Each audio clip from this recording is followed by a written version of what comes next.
Hello again, this time for real unmuted. I'm back. I meant to start earlier, but I got engrossed watching something.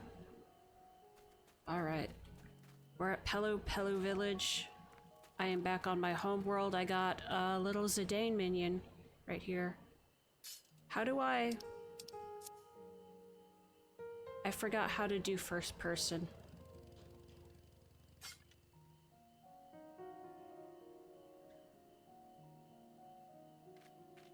Oh well, we'll do that later. We'll figure it out.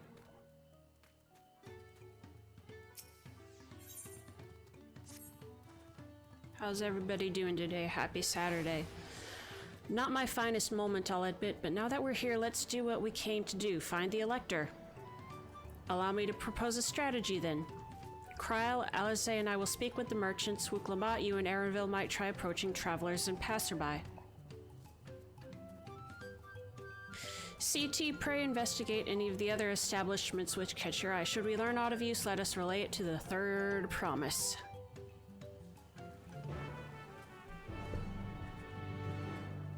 All right.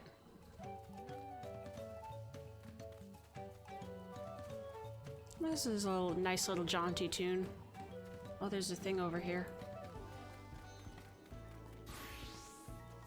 Alpaca.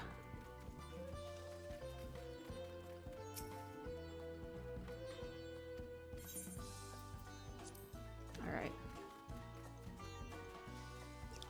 I think once you like see them, alpaca fillet. What? You guys are eating alpaca. All right.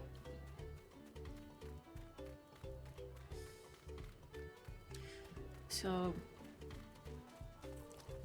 there was about 1,000 people in queue when I logged in earlier. So though it went by pretty fast. So who am I looking for? Hello, distillery worker. The Dawn Servant Selector. I thought you were a new face in town, here for the right of succession, I take it. Me, I don't much care who sits the throne so long as they keep Tural peaceful. People tend not to be in the mood to relax and sip our excellent mezcal once arrows and spears start flying, if you know what I mean. Speaking of which, would you like a cup? A joy shared is a joy doubled, I say. Nah. Alright, yes, you were asking about that Elector business. Being but freshly returned from my trading route, I've heard that there's a contest afoot, but not much else. Our head ledger, Tobli, could probably tell you more about it. Tobli was actually the name of the character in Final Fantasy X too, I think. Wasn't it?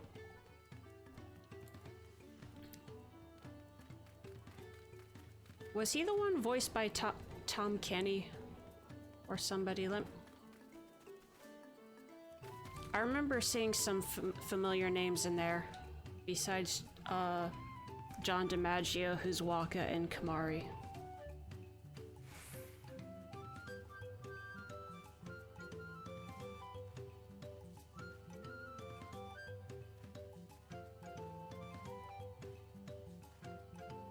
Yep, his name is Tobli, and let me see. Rob Paulson. Okay. Rob Paulson is another prominent voice actor, so I was thinking in the right area, but I got it wrong. All right. Electors, oh yes, I've heard all about the right of succession. They're looking to put a new ruler on the throne, eh? Personally, I'm rooting for Zoral Ja. If the first promise wins, he'll look to expand our sphere of influence. That means access to more resources and more customers. In the thousands column, potentially. Oh, sorry, I'm tripping over my tongue today. So many new trading opportunities to spread happiness far and wide. Others have been coming around to my way of thinking, so I've begun crafting goods inspired by the resilient sun. Would you care to purchase something? No, I would not. Very well, you said you wanted to know about the Elector. I could help you, but I won't. I can tell you're no supporter of Zoral Ja or his policy. Whoa! Gotta pay money for information from these people, I assume. The joy of the trade or whatever the heck. Oh, you have a name. And you have a different color's outfit. Hello there, I'm Mablu. Did you have a question for me? Sorry, I don't know about any electors. You should take a moment to see our prized alpacas before you leave, though. Oh, but be sure to admire them from a respectable distance. Get too close and our nervous darlings may be tempted to spit on you, and that stuff stanks. It happened to a visiting buyer not so long ago. Tobley, that's the head rancher, was so mad at me for not giving a proper warning. No one makes a mistake without Tobley noticing. He knows everything that happens on this ranch. Sounds like he's a good person to talk to.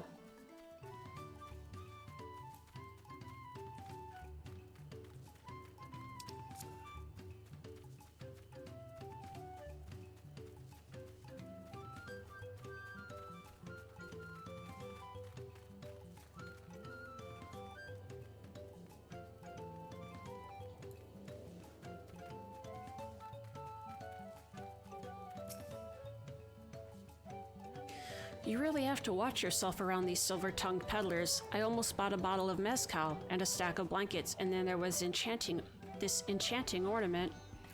Anyway, I did manage to learn that Tobley is the man to talk to about the contest. Now, if only they share where this head ledger of theirs is to be found.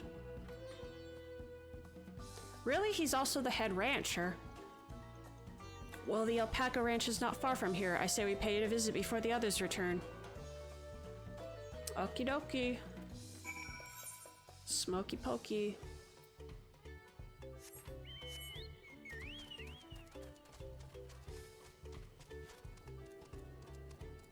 This is my chocobo named Sausage.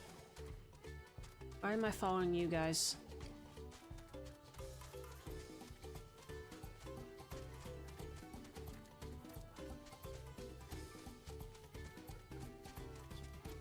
One cool thing they did is, like, you can see everybody's crowded around the story NPC, but as we get closer they disappear.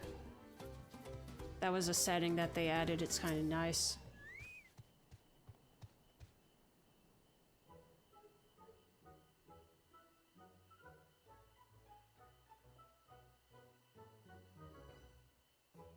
That is a lot of alpacas. Still, we know the head ledger could be here somewhere.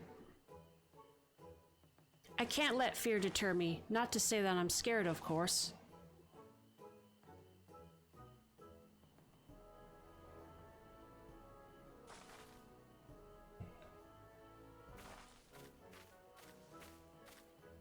Excuse me, is one of these workers Tobley?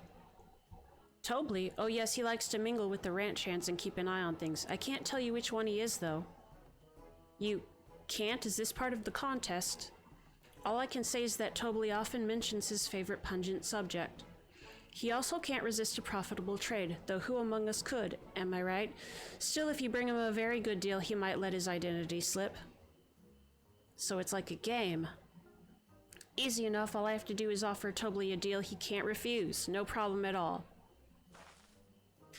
Well, maybe one problem. I don't think my purse is deep enough to pay everyone we think might be Tobley. Let's ask some questions first to narrow down the field. Great, we can meet back here to share our impressions. You said something about pungent?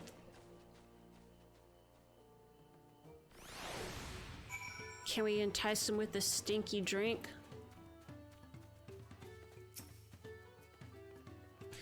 A visitor from across the salt, if I'm not mistaken.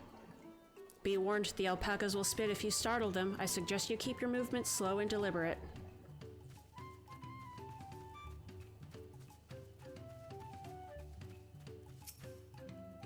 Tasty? Am I Tobley?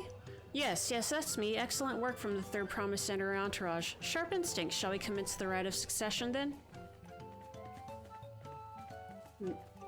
Shut up. You think I might be Tobley? Haha, well maybe I am. All I will say is that in this village none have reared more alpacas than I. Are you Tobley? Well, obviously I'm not Tobley. I mean, oops, I shouldn't have said that. You're meant to find out for yourself who Tobley is, or if an elector is even in the village at all, good luck. What? That's... Look at you. The handsome chocobo over here.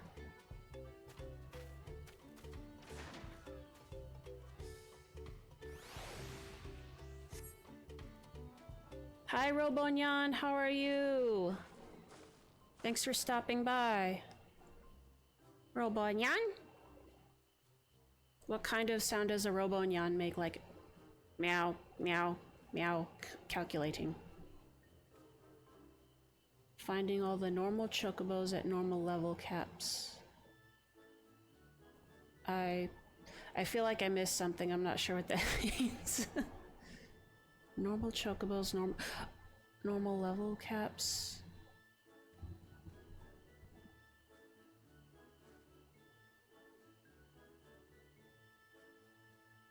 Not doing bad, doing not bad though. That's good to hear.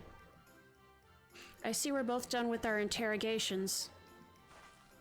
In Japanese, Robonyan sounds very masculine, like ore ga Robonyanda. Ore ga Robonyanda. Meow. So who do you think it is? I have my suspicions, but let's hear your pick.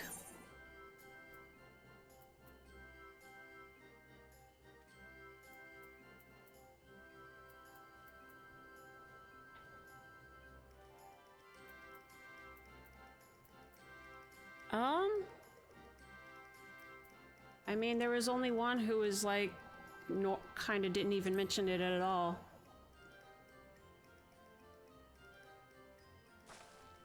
I don't know. The worker so intent on stable chores. I had my eye on that one too. Time to rip the mask off our mystery ranch hand, so to speak. What if I get it wrong? We know it's you, Tobly. And to prove it, I propose a deal, a generous sum of coin for confirmation of your true identity. What if I messed it up? An offer I gladly accept. As you have correctly okay. Yay. Normal chocos and normal max. Oh, because I'm normal. I am normal. Oh no. I'm a dingus. Okay, I get it. I am indeed Tobly, head ledger of Pelupelu and head rancher of the family ranch. I am also one of Galul Jaja's chosen electors. Aha, and a place featured in the Tulial saga, just as we thought. I was right to trust in your instincts, and I wager this won't be the last time.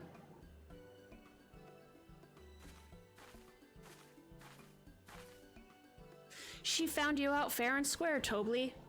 And I'm glad she did. Would have been a pity had her bid ended here.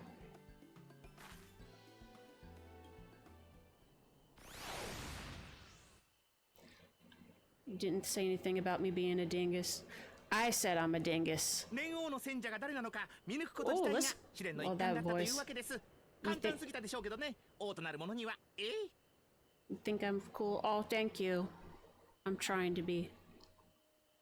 Alright, let me reread what you said.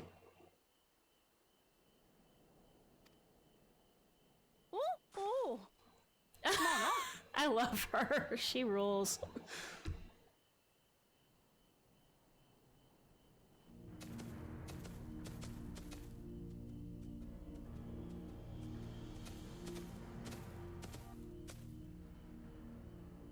Nii-san.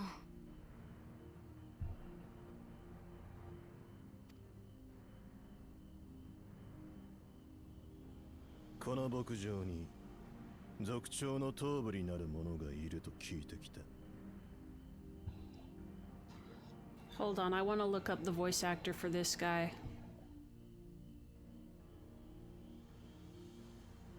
It kind of sounds familiar, but I'm not sure.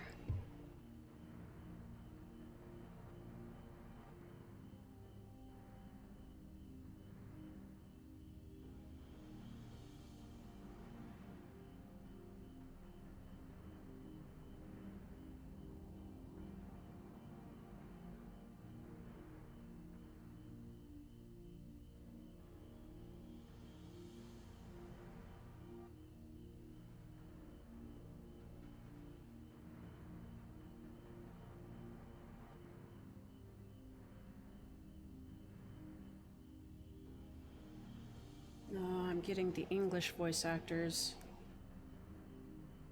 Ah. 誰がトーブリか当ててごらんよ。れは試練なんだからさ。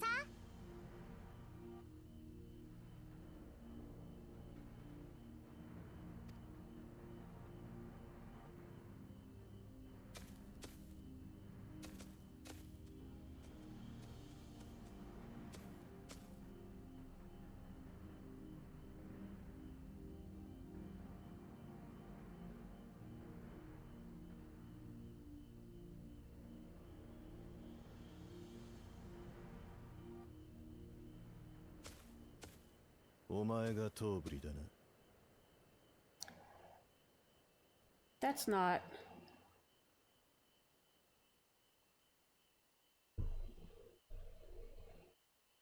That's not Daisuke Ono, is it? Why is there a link in the chat? Sorry, I don't know who you are. I don't know what that link is, so I'm going to delete it. I thought I had it set so that people couldn't post those except for mods. I don't know.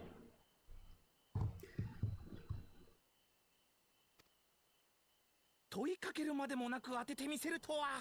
いやいや、お見事です。Well, we were talking to him. He's just using his baby brain. お二人を試すような真似、失礼しました。早速始めましょう。試練の説明を。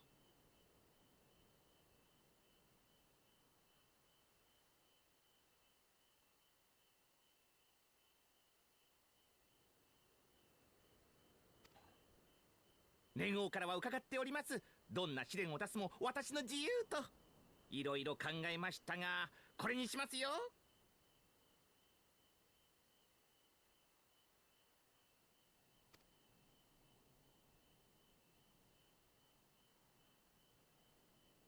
捕まえてきてください、アルパカを。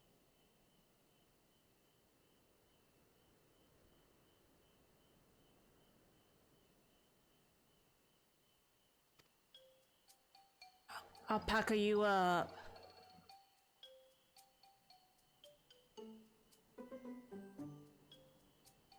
私は少しばかり苦手だけどさ、アルパカって人懐っこい動物なんだろ？だったら難しい試練じゃなさそうだな。Bro. You're gonna have to capture the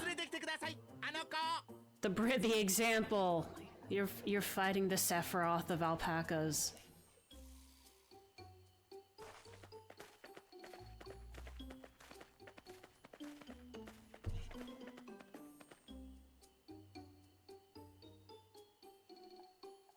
このアルパカは特別な個体でしてね。少し近づいてみてくれますか、ウクラマタ王女。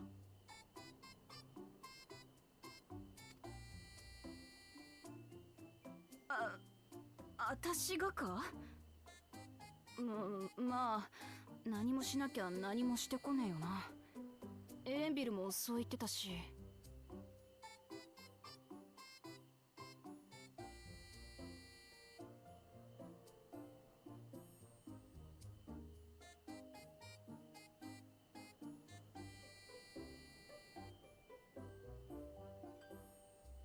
Oh, I didn't want to do that.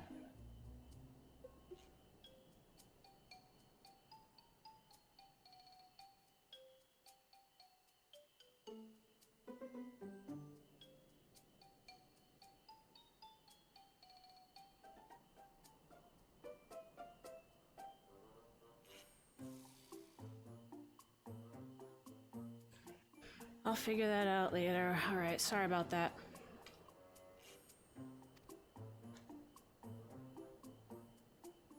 Anyways, the Sephiroth of alpacas.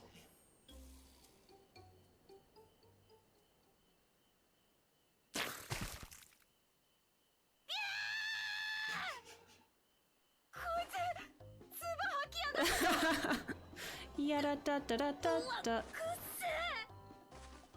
気持ちは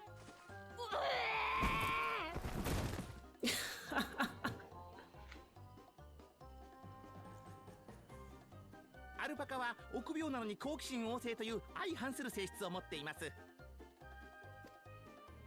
そして怖がっている時に無理に近づこうとすると唾を吐きかけてくるのです。威嚇のために。I like how fast he とって speaks. も臭いですよ。アルパカの唾は混じっていますからね。未消化の食べ物が。唾は外敵を追い払うための彼らの武器なのです。特にその子みたいな谷に生息する野生種は臆病で攻撃的なんだ。その分強いけどね、足腰も。Okay. Hrothgar and Ronso are the same or similar? 頑強な体の野生種と温厚な心の家畜種、その2つを掛け合わせることで生み出してるんです。行商人が求める重い荷を運べて扱いやすいアルパカを。I tried looking up the voice actor and I can't find anything yet, at least not without going deeper into some places, and I don't want to risk spoiling anything for myself, so we'll find out later.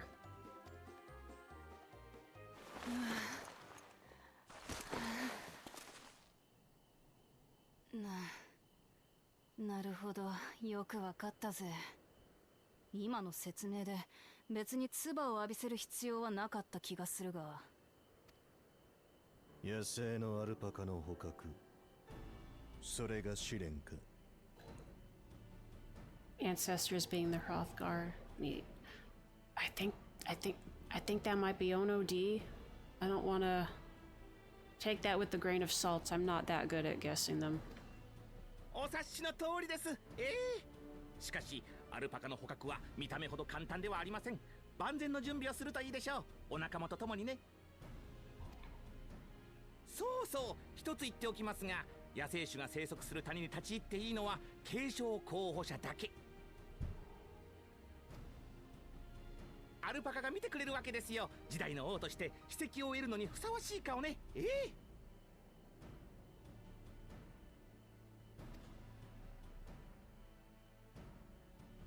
ツバハキアルパカを捕まえる？王を選ぶ試練がそんなのでいいのか？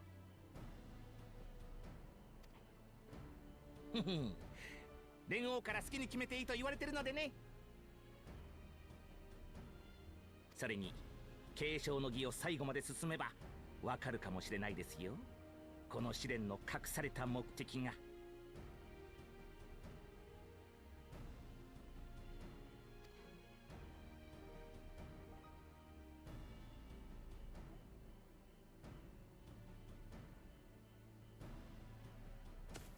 行くぞ、すぐに終わらせる。ちょっと言ったでしょ。野生のアルパカは簡単に捕まれないと。するべきです。しかるべき準備を。所詮は獣、力でねじ伏せるのみだ。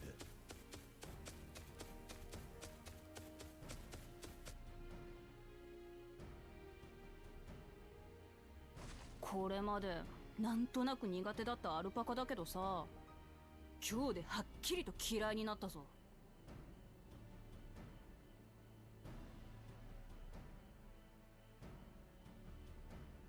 Feels really Final Fantasy 12-ish.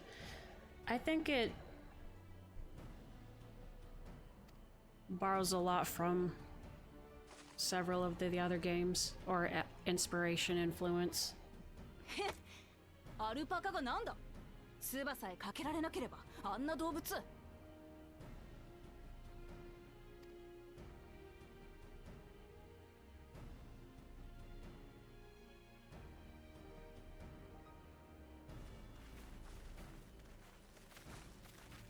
ウクラマトの壮絶な悲鳴が聞こえてきたが、この私が悲鳴なんかあげるかよ。ただちょっと驚いて声が出ただけだ。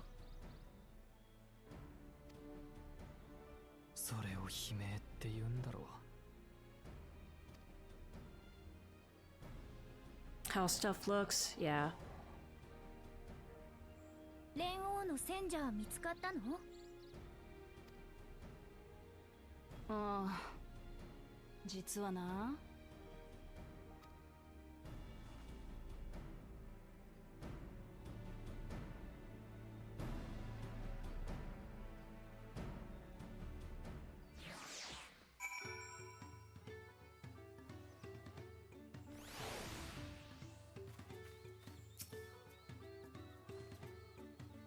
I had to go and wash that nasty stuff off my face. I think I got all of it.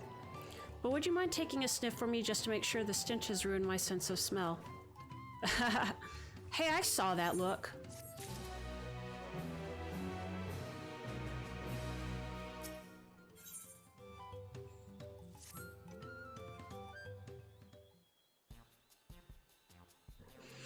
As Wuglamat helped demonstrate, the valley alpaca are wary of people. Getting close enough to catch one will not be an easy task. You might have warned me about that earlier. I have enough trouble with tame alpacas. How do you expect me to wrangle a wild one? With the proper saddle, we infuse the leather with a relaxing scent that soothes the spitting beast. Wonderful, give me one of those then. Have you perhaps forgotten we are a clan of merchants? If you want a taming saddle, then you'll need to find a saddler and make them an offer. They don't come cheap, of course. Crafting a saddle will cost you the equivalent of 10 pel in the thousands column. You mean 10,000 pel? I don't have that kind of coin. Converting the guild, that comes to around 1 million or so. Mayhap if we all pitch in. Alphino, what are you... No, this is my feat to accomplish. I wouldn't feel right about having others pay the cost. I'll find the money, somehow. Does it have to be in exchange of money? In that case... What? That basket of wool is worth the sum you paid me earlier, 1 pel in the hundreds column. Beginning with the wool, you can trade for ever more valuable goods until you have something suitable to bargain with for the saddle. You're actually gonna make me fetch... He's making us do a stupid... one of those stupid puzzles. But you think I can turn 100 pel into 1 million? That's 10,000 times more. We need 10,000 pel, not 1 million, so we're looking at 100 times more. Oh, right, I panicked and got it confused with Alphino's million gil.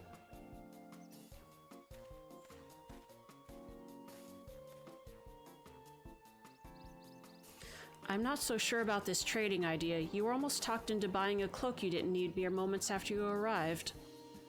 But I hate it when you're right. Then let me help you with your deal making. Hello again, Mablu, I work here as a ranch hand, but I've also learned a lot about the peddler profession. It's alright if I aid them now, yes? I guided the claimants toward the first step of the feat like you asked. As long as Wuglamat goes alone to capture her alpaca, she is free to accept assistance from whoever she likes. Hooray, let's see about getting you that saddle then, Third Promise. I don't know why you made your offer, but I could use an ally with the beak for bargains. Welcome aboard, Mablu. Should the rest of us stay behind, perhaps, it may be easier to haggle over prices without so many voices chiming in. Yes, stay here and pitch in with the ranch work. With Mablu gone, I'll need extra hands to tend to the alpacas. Gladly, although CT, I think you should go with Wuglamat. You've seen markets and bazaars the world over and surely have sage advice to share. Yeah, I do. By discount. In that case, you should also hold on to the alpaca wool. If it's misplaced or soiled in some way, you'll have nothing to bargain with. As if I'd do such a thing, but I'll leave the wool with CT anyway. The better to keep my hands free.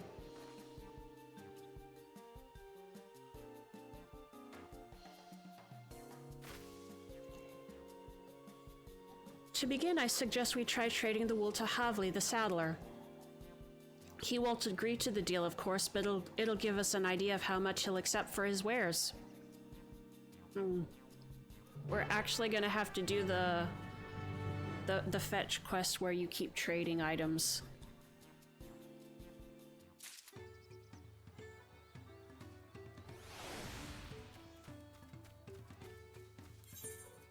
They really said this is how you're starting the game.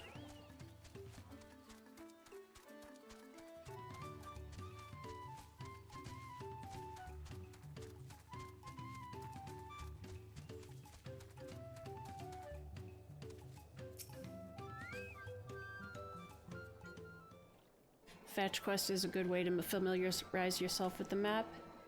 It's not terrible. I mean, put it at the beginning of the game as opposed to the end where I'm not so exhausted that I'm like, ugh. It's either that or 18 hours of cutscenes, yeah. Something I can do for you? We've come to bargain. I need one of your special taming saddles to catch a wild alpaca. A saddle, is it? And how will you be paying for it? With this basket of fine alpaca wool.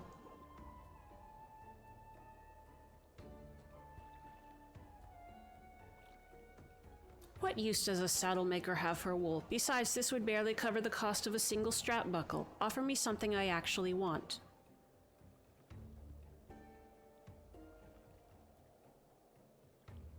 And what might that be? Mezcal. I like to nurse a cup at day's end while I inspect my finished work. Bring me a jug of quality stuff and you've got yourself a deal. This bodes well for us, Third Promise. Such mezcal can be had for only 5 pel in the thousands column.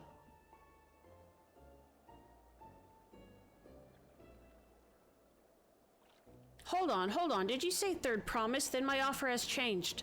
The saddle is going to cost you a jug of premium mezcal, aged 3 years at least. 3 years? That stuff is valued at 10,000 pel or more. Why have you doubled the price? Because I must support the man of ambition who will see my business prosper. Zor-Al-Ja will go to war and his cavalry will need saddles. Lots of saddles. It's nothing personal, Third Promise, but I won't sell you my craft for anything less than my asking price. Ah. It's your fault, Mablu. You gave her identity away.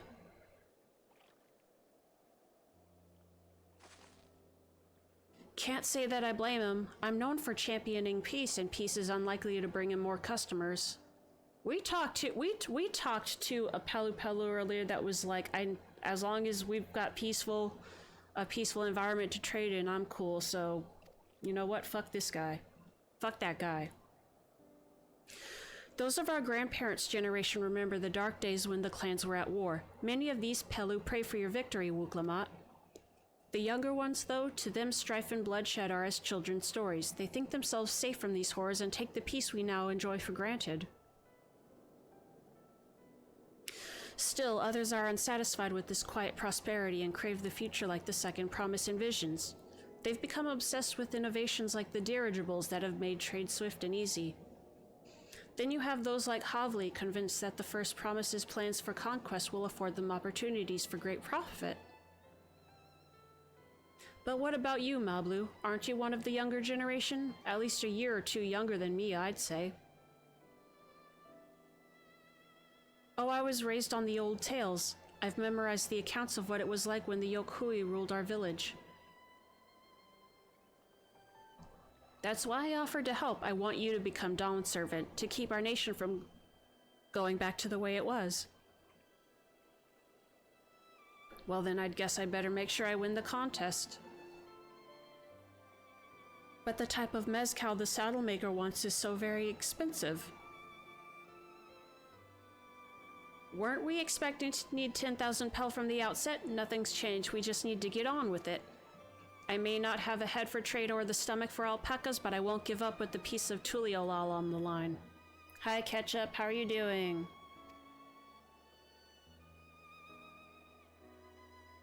Then neither will I. We will make you Dawn Servant. Aiming for that 10,000 pel jog right away will only bring us failure and frustration, so let's first try exchanging the wool for anything even a touch more valuable. The trick is to find someone who needs alpaca wool and is willing to trade at a loss to acquire it. Someone who supports your bid for the throne, for instance. So we gotta have the support of the people. You're doing good, that's good. If you're good, I'm good, we're good, everything's good. Of course, the Weaver! Bolnok was his name, I believe. He went out of his way to say he agreed with my vision and he was here to buy wool. I think I remember the direction he was going, but for now let's head back to that road where we first met him. Didn't he already buy his wool though? Is he the best person?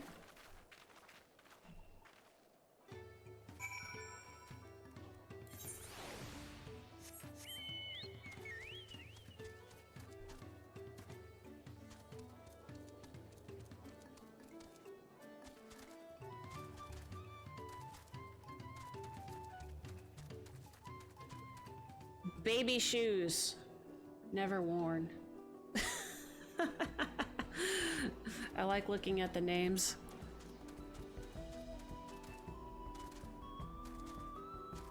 Can we fight the alpaca? Oh!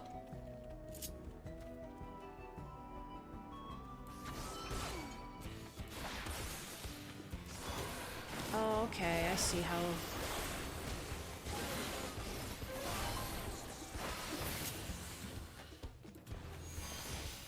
Okay, they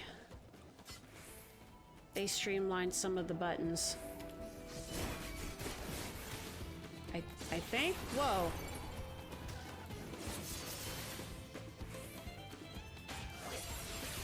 Or did I? Wait, what happened?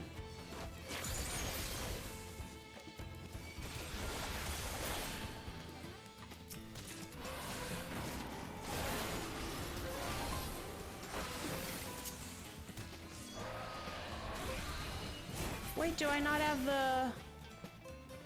Do we not turn Blood Dragon anymore?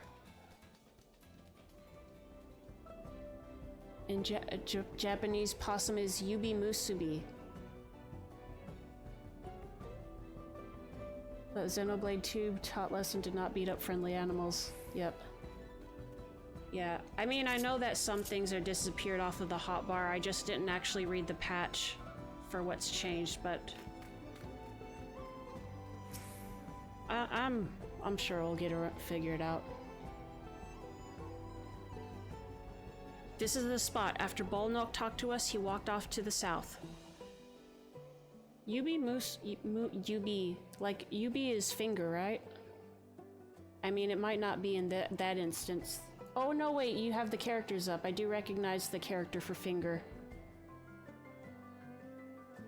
All normal Mars are still cool. Thank you for playing. Yeah. Yubi Musubi. Is it because of like the... They have kind of... They have the paws that have the... They look like fingers. Or more articulated fingers than is normal for an animal to have.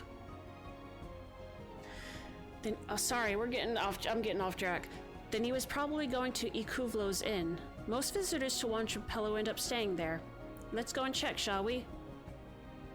Yeah.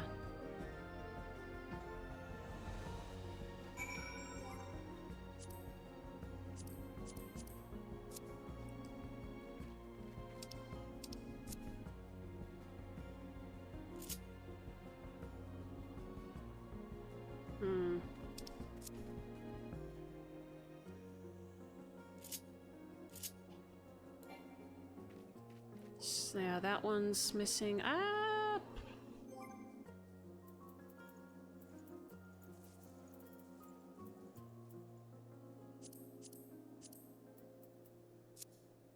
This is the fun part about watching me play Final Fantasy XIV is that even when I'm used to the game, I don't remember how to do things like edit the hotbar and stuff. Normal smart. That's right, I am a smart little possum.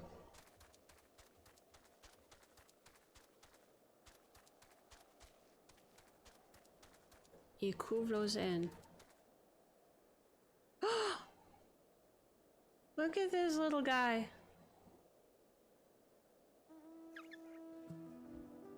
They're so cute. Alright. Can I have that basket, CT?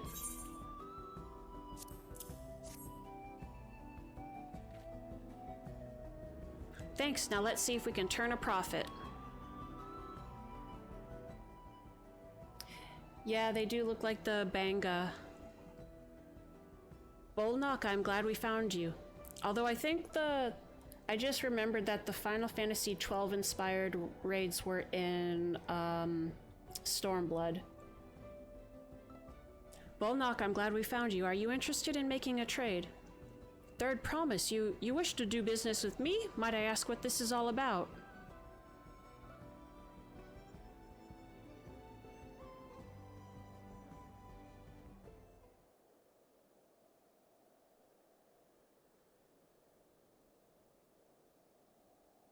I see, so the goal is to turn that basket of wool into a jug of 3-year-old premium mezcal.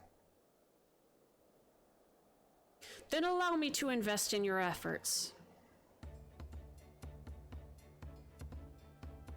Peace in Tural is what allows me to cross freely into the lands of my suppliers. Naturally, I would prefer that one pledge to preserve that peace would win the throne. Thus do I humbly offer you this wool poncho, a small token that I pray contributes to your victory.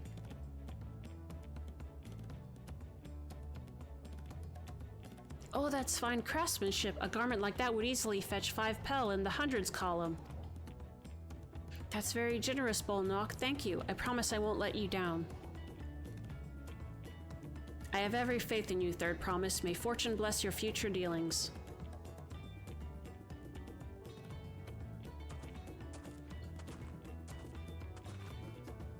I can't believe you quintupled your investment with your first deal. We're off to a spectacular start. Only because CT remembered our weaver friend. All I did was hand over the wool.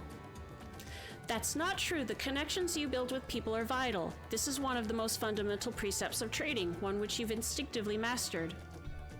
You think so? I know so. Now let's take our 500 pel poncho and trade it for something even more valuable. Here, CT, you take the poncho. If I lost it somehow, Aaronville would never let me hear the end of it. Yep, the VRR from 12. All set, our next deal is waiting to be found. I think some of these are, like, not one-to-one. What? Nice. Are not one-to-one from Final Fantasy XI, but they're, like, similar. Like the Lalafell to the Taru Taru. And so on.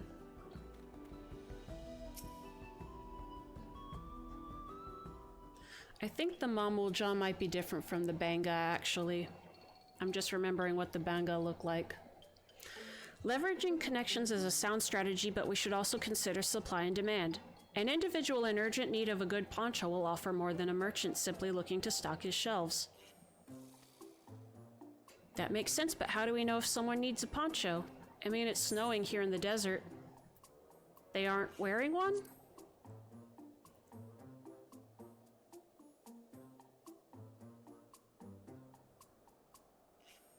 That's the obvious answer, isn't it? We look for a person without a poncho and hope they're eager to buy ours. Yes, there you go. We find this a demand for our supply. So where should we begin our search for prospective buyers? Blah, blah. There are any number of places, but we could do worse than starting right here at the inn. There might be interested travelers.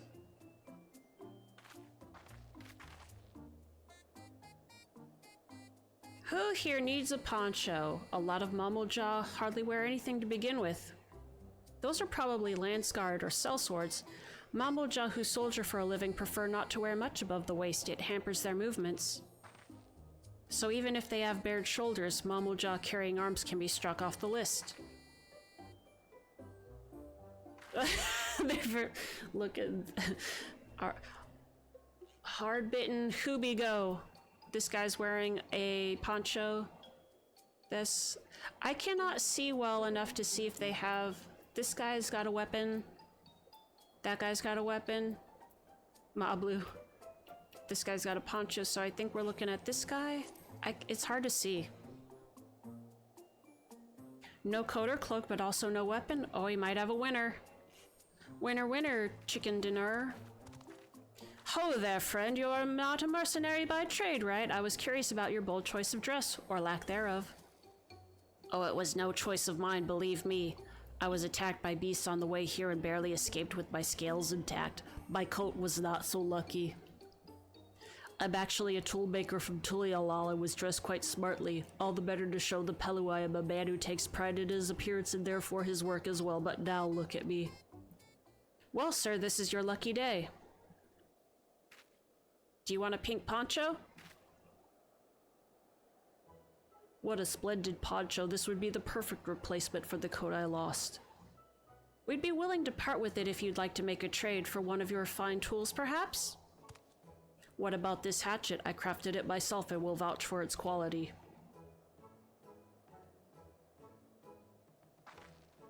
The blade looks sharp, the haft well made. I'd value it at 1 pel in the thousands column. A haul from 500 to 1,000, we have a deal. Wonderful, a fine garment such as this would put me on even footing with any Pelu merchant. Like the eponymous owner of Miplu's mate guarded for one. Her field hands use hatchets to harvest the mate, and I thought to impress her with the tool. Mate? Mate? Mate? I don't know, we'll figure it out. No matter, I have other wares to sell. Glad I am to have met you. Did you hear that? We've already found our next buyer. To Miplu's mate guarded we go. Yes, but it's a fair distance on foot. We should take alpacas. Dun dun dun. These ones will be the calm type, right? Fuck if I know. This is cute.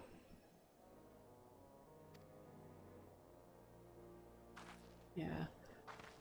It's probably gonna be a bit before the first dungeon, just because they gave us a choice of 2 places, so we'll probably be doing 2 places before we get to the dungeon. I made sure to get some tea, by the way, so hopefully my voice doesn't give out too early. Well done recognizing that toolmaker as a potential customer. If you've a mind to change professions, you'd make an excellent merchant. Let's see what I got. Let's see, we got a gloves. And a ring. We'll open this for now. Got a... Dun, dun, dun, dun. I am so unorganized. Let me put those in the inventory.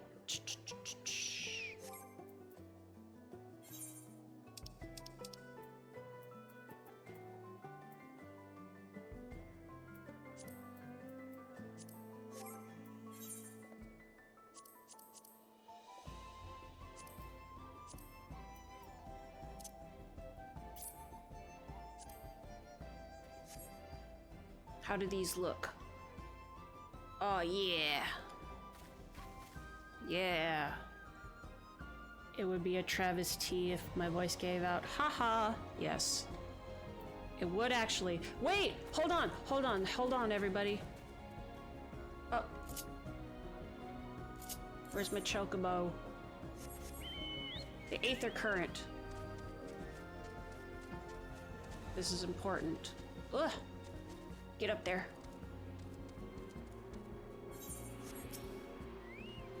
Yeah! So... basically, if we find all the Aether Currents in an area, then that allows us to fly. Which is much faster than just regular mount riding.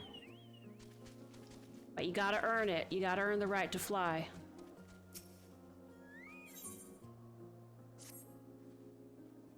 Before we get moving, you should be the one to hold this. Yeah. I'm like your little porter person. With that, I suppose we should hop on the alpacas Mablu has so kindly provided. Let's do it! Ready to go? Let's mount up!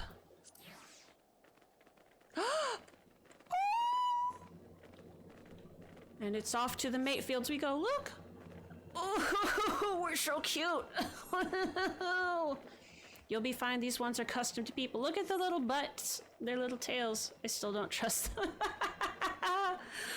Oh, you have a knack for riding no matter what you say. Without our alpaca friends, we Pele would never have become traveling merchants. Can you imagine walking all the way across Chiral? That was a... oh, they're like hopping like little Banui rabbits. I swear that mountain is too tall to be real. Warkor Zormor, wasn't that the name? A forbidding sight, isn't it? One I've never appreciated up close. You have to take a long way around the cliffs to get there, to the highlands belonging to the Yokui.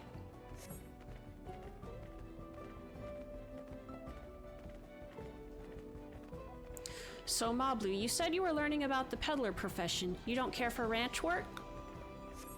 No, I love it. I love working with alpacas. But becoming a peddler has always been a dream of mine. Look at that guy over there. It's just I'm not sure I have the talent for it. If I can help you buy the taming saddle, though, then it'd be proof that I can do this after all. In that case, you'd better get ready to be a merchant. No, Noto Tactoire. Look, we're almost there. Look at them. I like how the cactuars hobble around like little old men in this game. There's another Aether Current.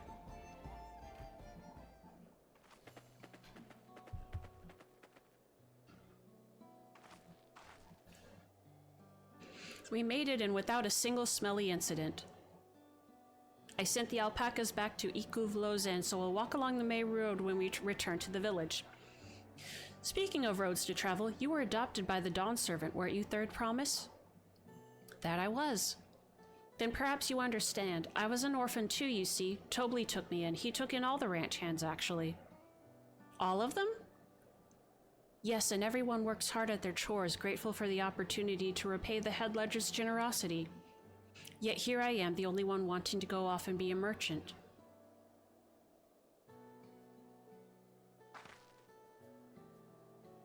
I'm sorry, I don't know why I'm telling you this. We need to keep trading things for your saddle if you're to prepare for the feat of gold. As it's mate harvesting season, they can't have too many quality hatchets. Add to that Wukulamat's way with the people, and we should have no trouble making a favorable deal. Do I ever stream older games? I do. Sometimes it's a game that I never got to play as a kid, or sometimes I will play an old game that I do remember liking as a kid. There's so many games that I do want to stream, so there's only so much time, so I'm trying to balance it the best I can. That's Pelupelu herself over there. Pass the hatchet to the Third Promise and let's get to bargaining.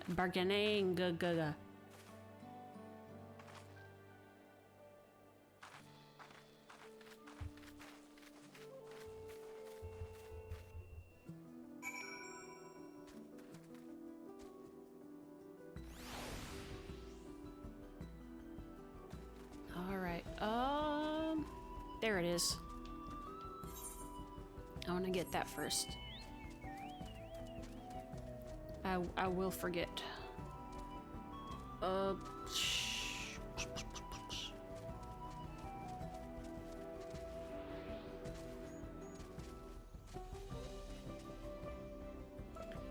I just have the knack for playing the games that... Yeah, I remember you saying that.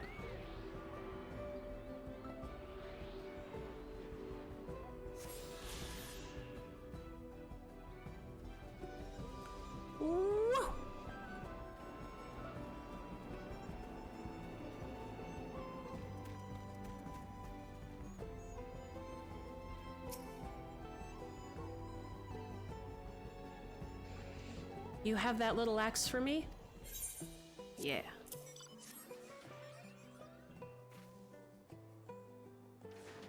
Thanks, now to see what we can get for it.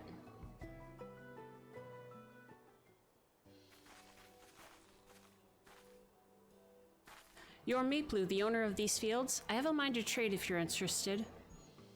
Well, the Third Promise. I might be convinced to entertain a proposal. What do you have on offer?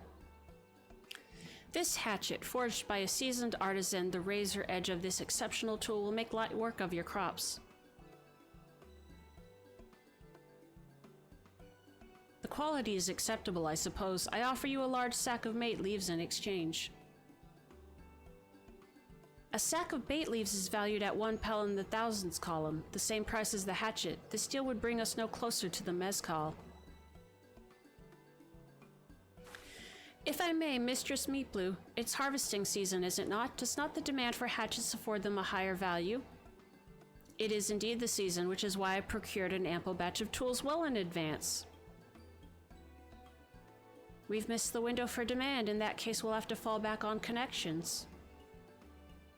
Think of it this way. A generous deal here will put you in the third promise's good graces. Surely that's worthy of consideration.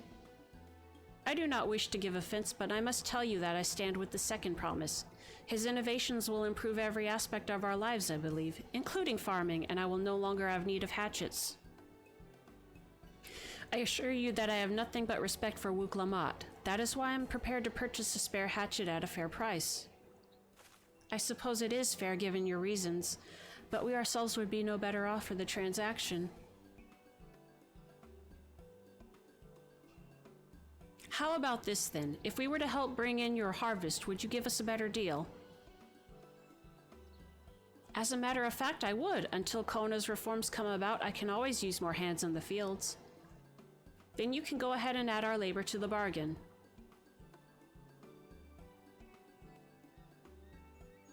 Added value to tip the scales. How could I have forgotten one of the most basic rules of trading? You can rest here if you like, Mablu. CT and I have mate together. Oh no, I'm helping too. Off to the fields then, and mind you pick the healthy leaves. I'll take 5 good bundles from each of you.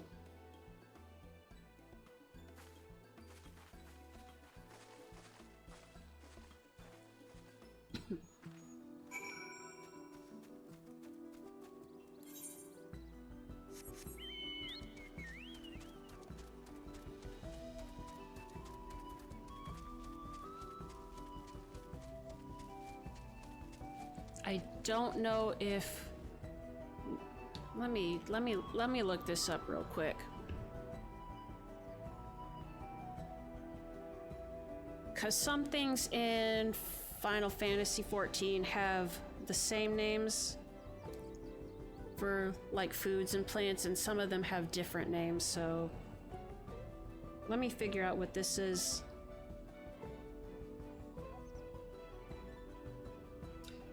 Oh, yerba mate? Is that what it is? Yerba mate leaves like make tea. Okay, okay.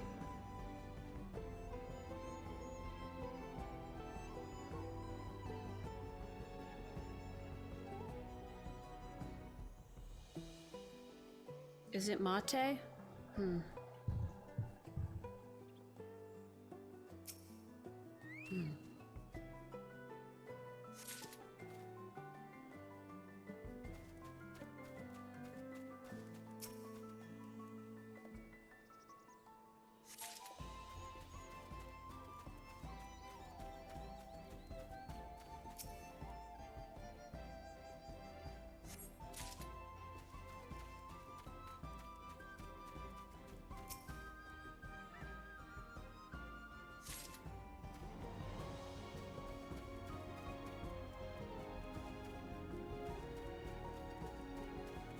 Soy latte, I saw you.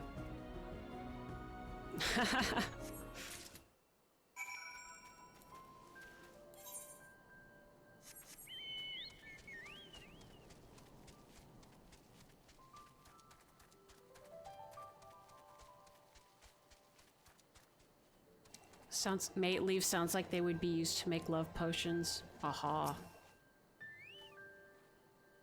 You've brought me some leaves then. Yeah, the verdant mate leaves, mate leaves. An acceptable harvest. We'll see how your companions fared before I make any decisions, though.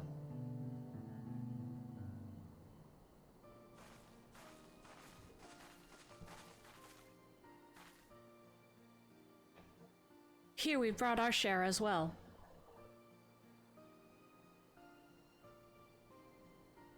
Thank you, Third Promise. This is more than enough to hold up your end of the bargain. Now it's time to honor mine. After adding the value of your labor to the price of the hatchet, I am prepared to offer you a full sack of our highest grade mate leaves. Premium mate. Premium mate. Premium mate. Brought at the shop, 1 sack of those leaves would cost no less than 5 pel in the thousands column. Then we can bid farewell to this hatchet.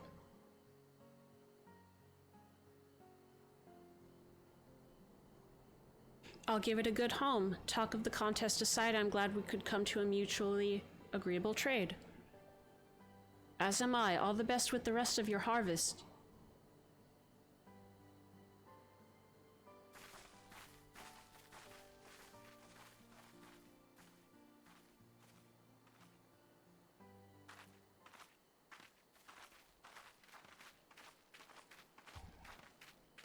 Take care. You take care too, Robonyan. Thank you for stopping by.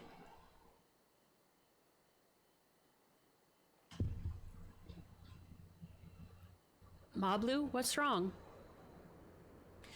It's as I was saying before, even after everything Tobli's done for me, I'm planning to abandon it all and become a merchant.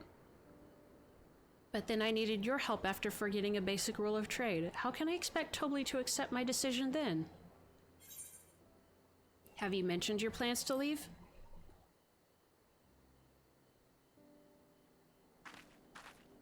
Not exactly. I wanted to prove I could succeed as a peddler before I declared my intentions. I seek to follow in my father's footsteps, but not because he expects it of me. I want to preserve Tural's peace, and becoming Dawn Servant happens to be the best way to do it. You should live a life of your own choosing, and I wouldn't be surprised if Tobli held the same opinion, so talk to him. You're right, it's better to find out for sure than worry over what he might say. Thank you for the advice.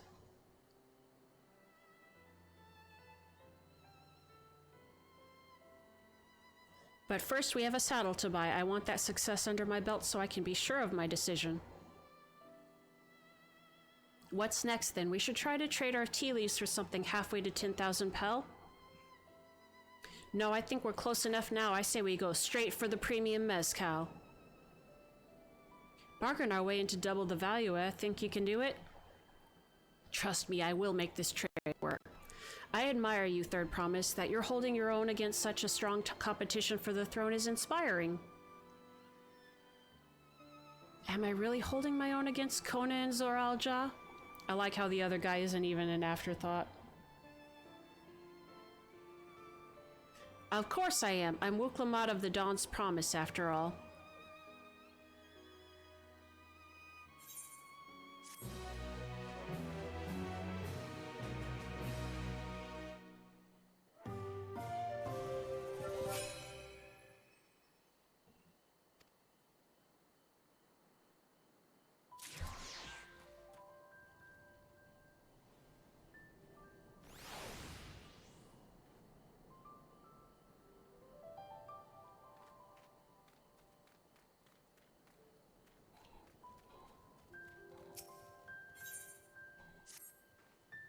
Before we go, let me give you the mate leaves. I don't need to risk proving Aaronville's point.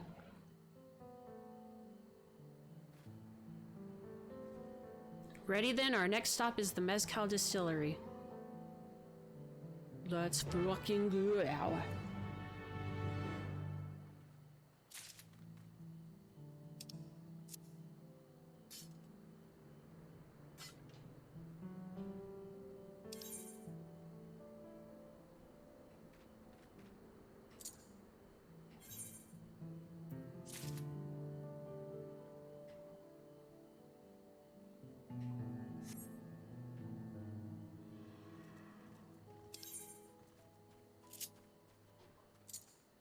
Okay, I can delete that from the hotbar, but how do I add something?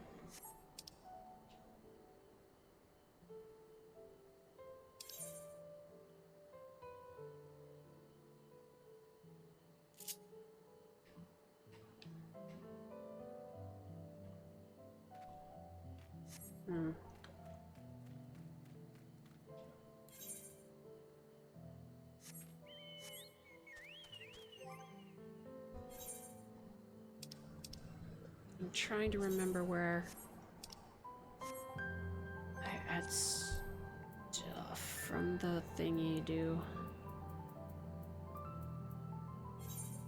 Is it here?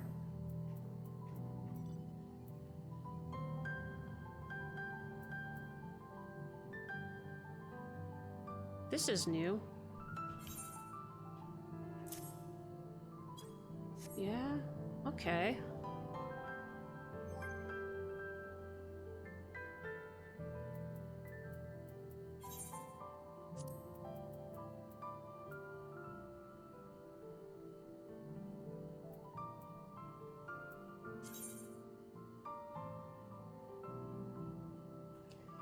Enable recast timer to prevent erroneous input. Okay, we learned something at level...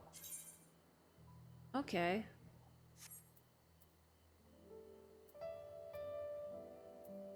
Oh, I'm getting some...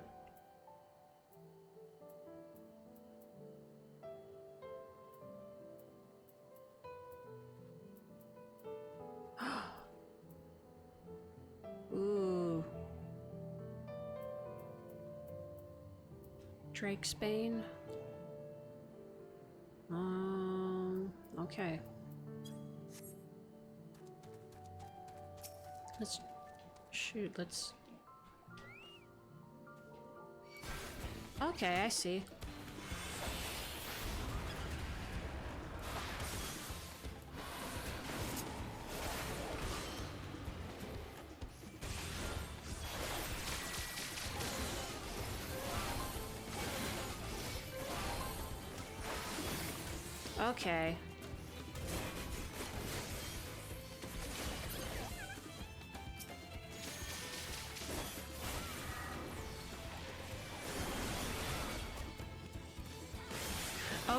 Okay. Okay, it's...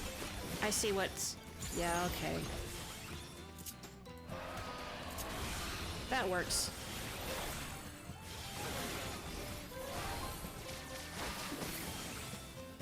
Okay. Okay, I think... Yeah, I'm pretty familiar with my rotation. There is probably something I could add. Because some of these, I don't know, don't even make sense any more to keep.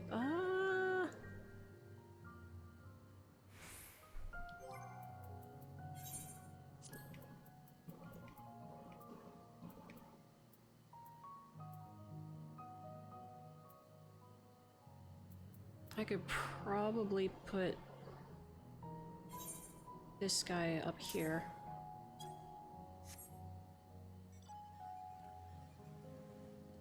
Alright. Alright, back to the...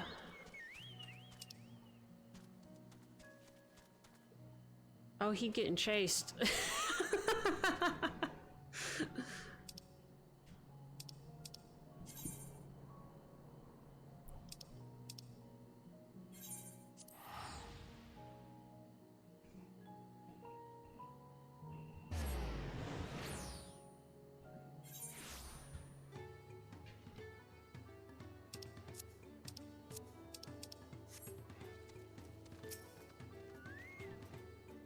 We'll want to speak with a man by the name of Gobbly. Even among his fellow distillers, he's regarded as a master of the craft. He knows the value of his product, so if we're to convince him to trade for twice what the leaves are worth, we're going to need targeted information. That means asking around and taking in the gossip. If you could talk to the people here in the distillery, CT, perhaps Clomat could do the same at the village entrance. Meanwhile, I'll head to the north side and see what I can learn. Sounds good.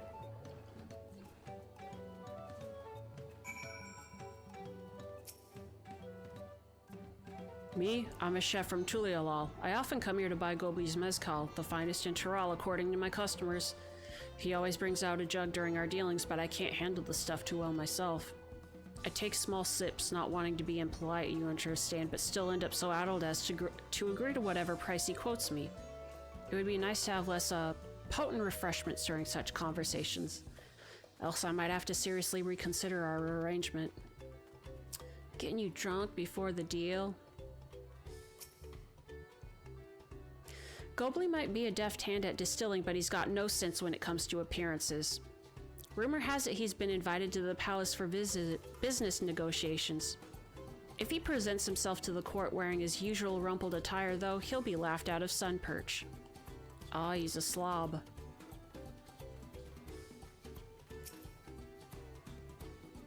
There's not much I can say about Gobley, but I can tell you what Gobley's been saying. The other day, he was muttering about monsters prowling around Agave Jaws. That's the field where they gather ingredients for the mezcal. I know how we do this. Their presence has made it harder to procure said ingredients, and thus driven up the price of his product. A boon, some might argue, but it's hard to celebrate when it affects the work as it does. Can't rightly bring joy to people if you can't keep making the thing they love.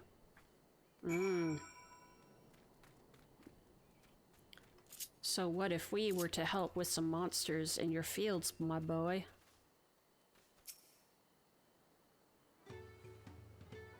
So what did you find out? Man's a slob. Oh, we can make use of all those tidbits. The deal is as good as sealed. As for me, I found out where Gobli is working. There's a millstone at the top of the slope behind the distillery. You go on ahead and I'll bring Wuklamat. Sounds good.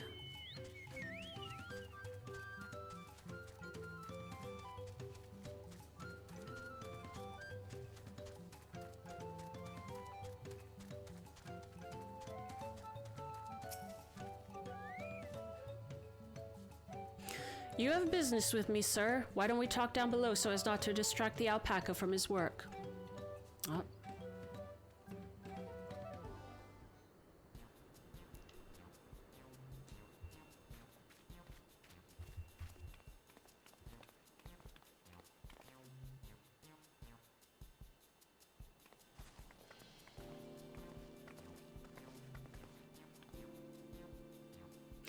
Now what's this about? Keep it brief if you would, I'm a busy man. We're in the market for a 3-year-old jug of premium mezcal, assuming you have any on hand, that is. An excellent choice, I must warn you though, it doesn't come cheap. We don't have Pel, but we can offer a sack of mate leaves in exchange. It's top-grade stuff like the mezcal. No deal, mate leaves are well and good, but I don't have any use for them.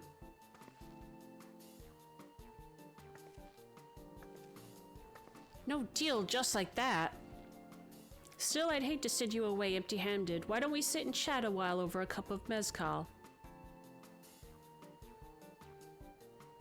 Now the real bargaining begins. Which of our cards do you want to play first?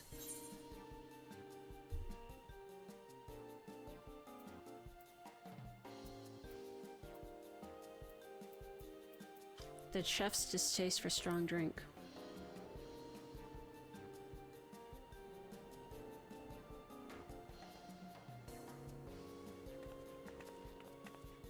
I appreciate your hospitality, but I'm afraid I can't hold my drink. I've heard one of your regular customers, a Hubigo chef, is the same.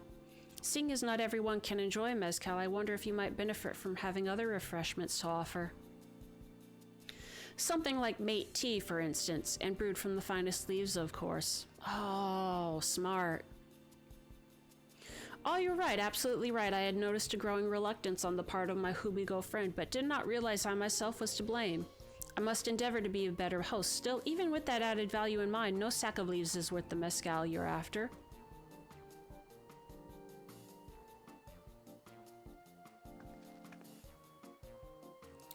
Should we offer to cull the monsters causing them trouble? Not yet. We'll keep that card up our sleeve until we need it. That cheeky smile. As I expect you're aware, the rite of succession is currently taking place. That's why the third promise has graced us with her presence. When the contest is decided, the subsequent ascension ceremony and banquet will be a prestigious affair. If your mezcal were to be served there, it would bring your distillery immeasurable fame. Wait, could it be that your rumored invitation to the palace is to discuss that very possibility? As a matter of fact, yes, I must admit I'm still reeling from the abruptness of it all. It would be a great honor and opportunity if I can secure the deal. Well, I should think your exceptional mezcal would speak for itself. That said, there's no such thing as being too prepared and first impressions last. You'll want to be wearing your very best when you walk into Volok Shunsa. It would be such a shame to miss this chance of a lifetime simply for want of proper garments.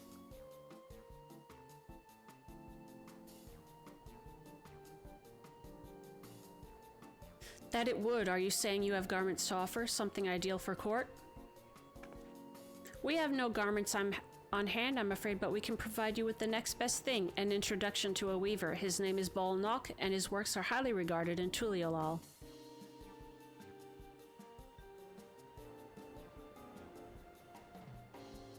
As a supporter of Wuklamat and Kim Observer... Bleh! You have no drip, son, yet.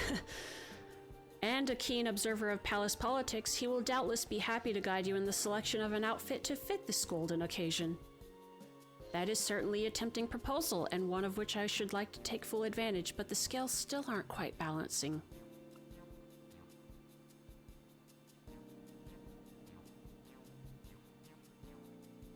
Say, weren't there monsters running amok in Agave Jaws? That's a problem we could easily solve for you. Truly, I would be most grateful for your immediate assistance. I was resigned to hiring sellswords to clear them out. Factoring in that saved expense, and an introduction to a trusted weaver, this is shaping up to be a sound bargain. All right, you have a deal. Yes, I knew you'd come around. Give us a moment and CT and I will take care of those prowling nuisances. In the meantime, I'll use the time to pen an introductory letter to Bald Knock. The fields you're looking for are just north of Pelupelu. Be safe. I will try.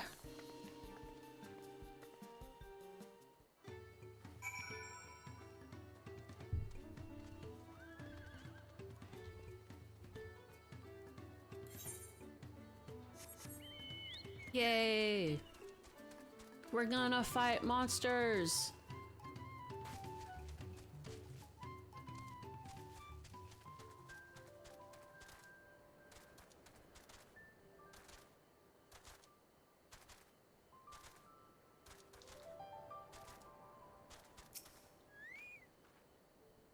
That should be Agave Jaws, just over there. This will go faster if we split up. Come and find me once you've finished clearing out your share of the pests.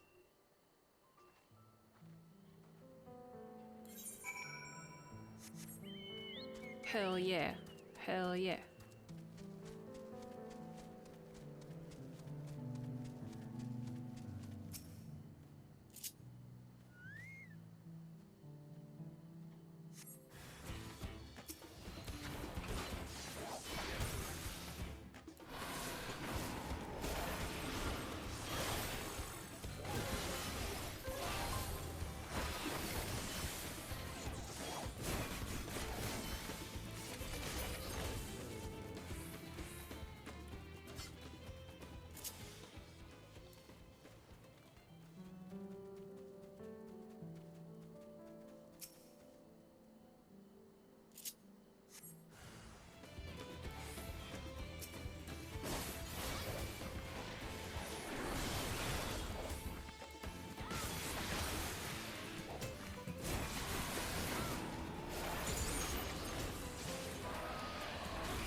Oh, there we go.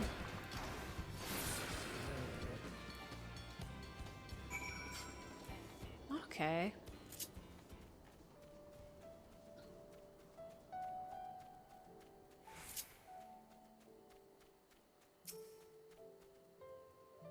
Compared to the creatures I hunted with Papa, this was no challenge at all.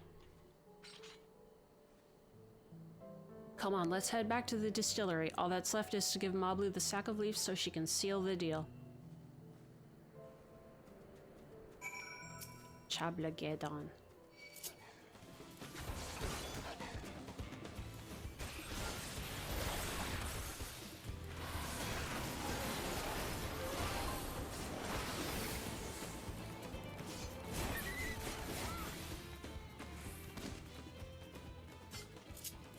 Do I not need the two things anymore to be ready? Nastron ready?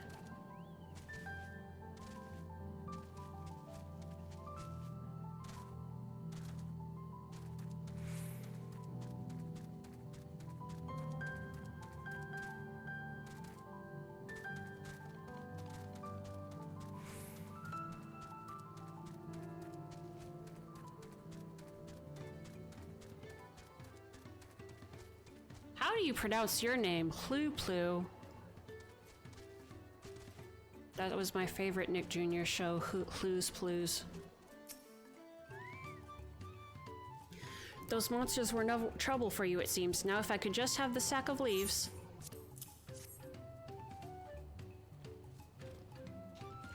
Thank you for looking after our precious trading goods.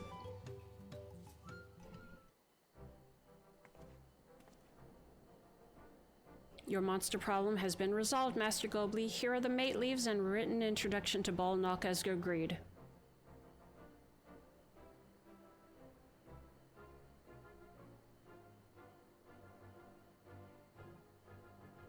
Then the deal is done. Here, your jug of premium mezcal, aged 3 years. Please accept it with my compliments.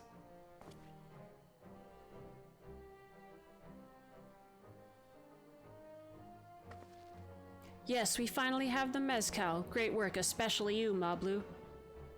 You were the one that inspired me to come this far, Third Promise, but let's not celebrate until we have the saddle in hand. Mablu, is it? You drive a hard bargain, young peddler. I look forward to doing business with you in the future. Thank you, but truth be told, I'm just a ranch hand for now. Should I ever become a proper merchant, though, I'll be back to strike more deals with you.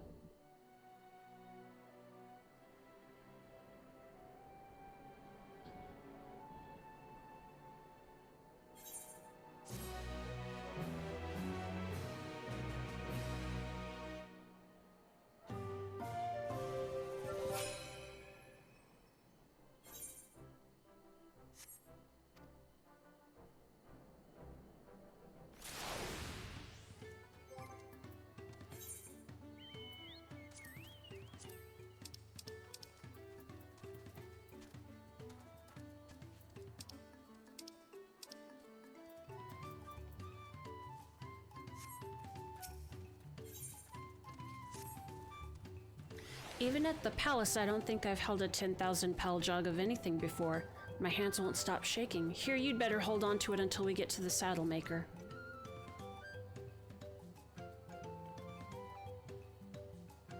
Can you imagine if we dropped it and had to start all over again? Luckily, Havli's place is not far. We just need to head across the plaza.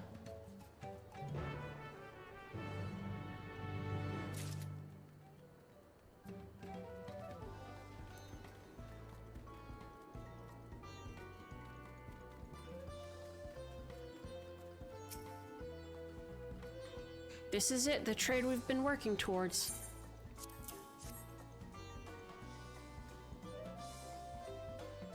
Still in one piece, right, time to make our deal.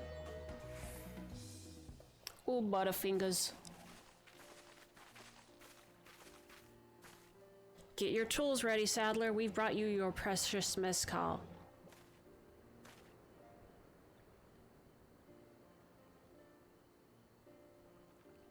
Wait, you actually got your hands on a jug, but you had nothing, a few measly clumps of wool. What we had was an aspiring trader with a gift for negotiation.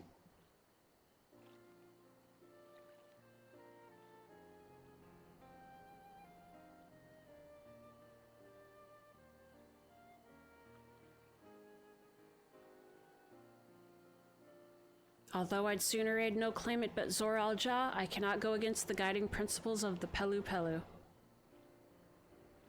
The trade is a fair one. I will craft your saddle, Third Promise. Great! Stay and wait if you like. I have all the requisite materials, so this won't take long.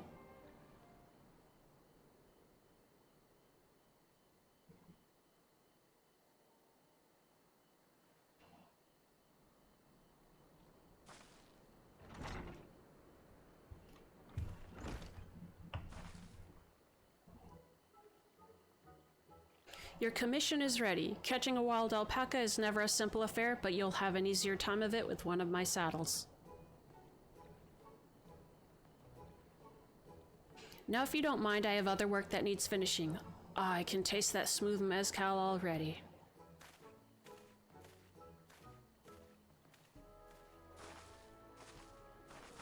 Oh, she's so cute. We did it, that saddle is ours.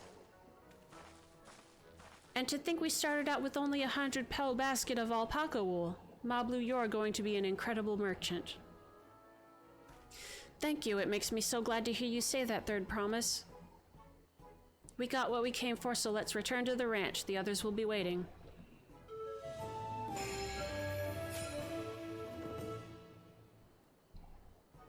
Taming saddle.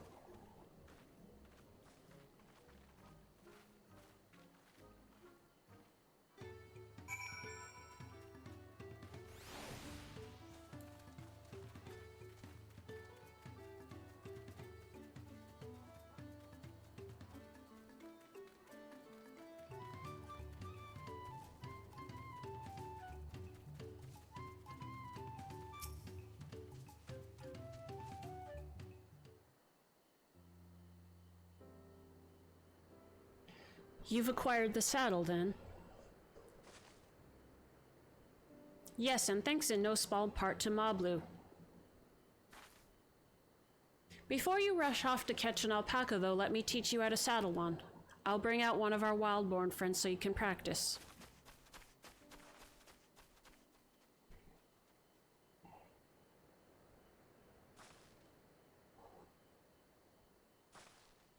Learning now is gonna make it easier later. I know, this is something I need to learn.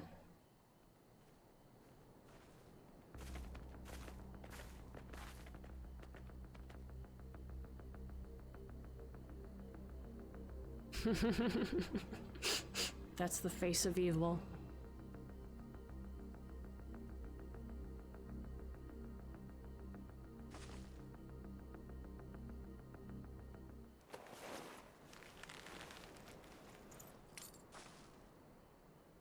Great sunken gods, I did it!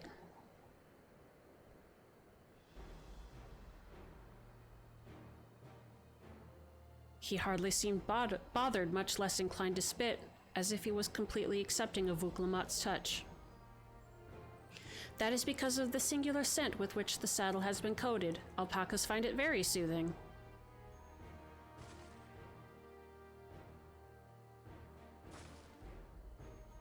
You know, I've never taken a good long look at one of you before, but you're actually kind of cute. You're only now noticing that. Zoral Ja, he's back. Holy shit! Holy shit! He got a golden alpaca! Having done exactly what he set out to do. This motherfucker. That alpaca he's brought, is it just me or is it glowing? I've heard tales of such a beast. They say the golden alpaca lives a solitary existence deep in the valley, where it shuns the company of both man and its own kind.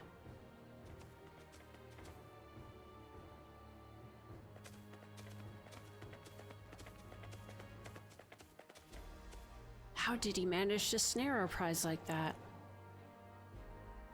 A beast knows its bearers. Faced with overwhelming strength, it will yield rather than risk death. An apt illustration of how greatly the power of the first promise exceeds yours, Vuklamat. Strength alone won't win him our father's throne, but I'll be the one to find the Golden City, and then Tural can remain at peace. An everlasting desire for peace can only be forged in the fires of war. To unite as one, the people must be taught. They must suffer the horror and the hopelessness firsthand. Exhaustion from prolonged conflict, the wages of war's merciless nature. These are what moved the clans to join in the founding of Tuliolal all those years ago. Consider the younger generation of this village. Since birth have they basked in unbroken harmony, and behold, they regard war not as tragedy, but opportunity. Thus does the resilient son seek to provide education. He offers much-needed lessons in the realities of conquest and a renewed appreciation for peacetime. That is... ugh. 'Tis true that war's misery breeds a longing for peace. But I have seen with my own eyes what becomes of an empire forged through the violence you propose. The rebellions it spawned and the ruins it left behind.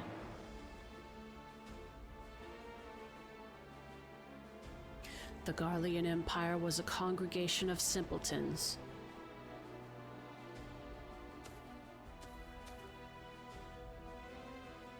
The oppressed fought back against their oppressors, as well they should. Men are not beasts. Only a fool would seek to rule over all with the threat of force alone. This is why Gulul Jaja did not elevate the Momulja, why he treated all clans with equal respect. However,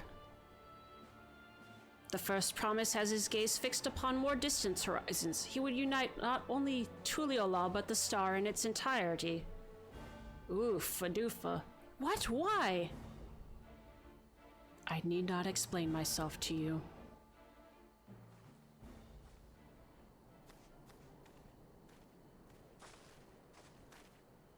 Oh, well done indeed. The first promise has completed the feat of gold, with an appropriately golden flourish. May I present to you your much-deserved keystone?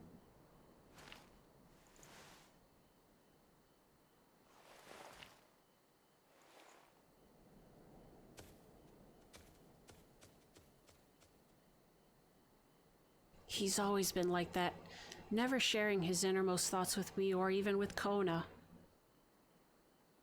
It's like we're not even family.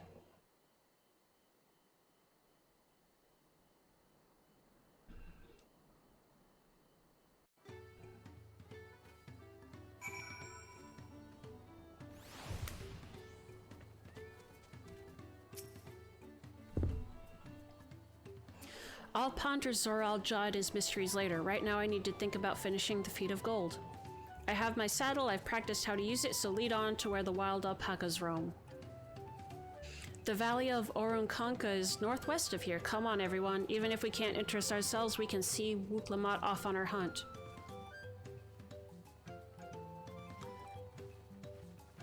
Man.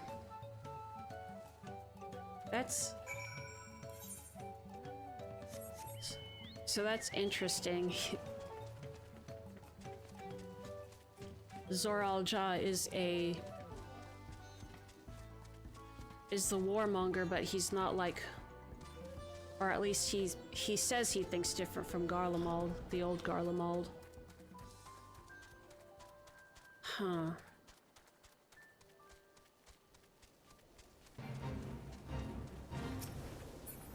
I want to get on this. Woo!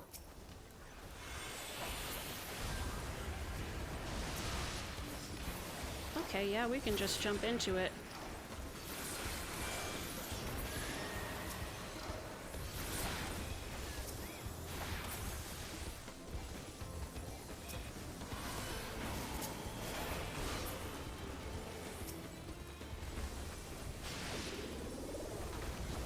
Oh my god. These weird little coconut tree guys.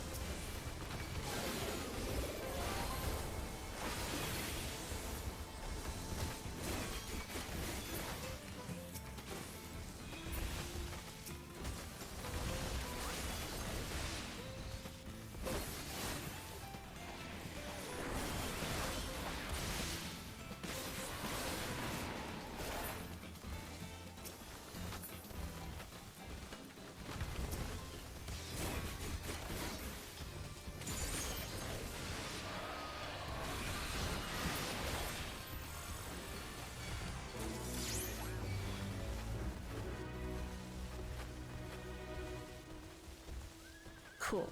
Alright. You get rewards from doing this, so I thought I'd just stop on by and see what's up. Alright, where are we going?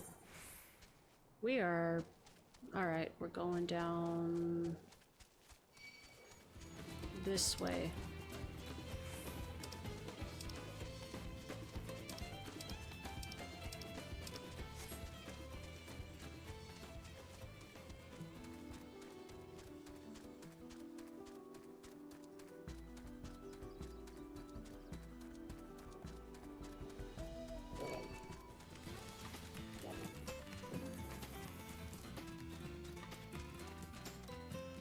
I like the fighting music. Hi, Monkey Bacon. Whoa, it is very early where you are. Good morning. Good morning.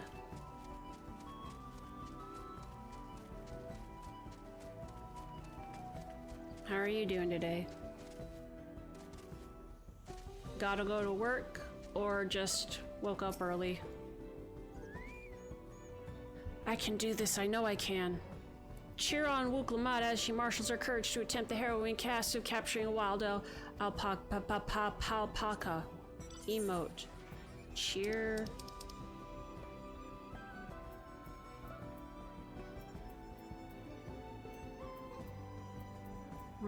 Where is it?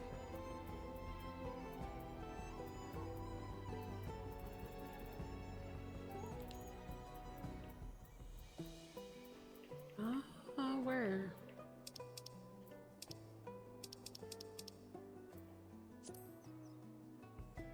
Is it? Oh, that's my glow sticks. What are you doing?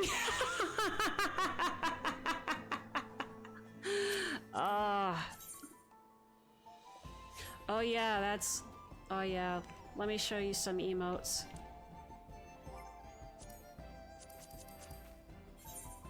I've got glow sticks.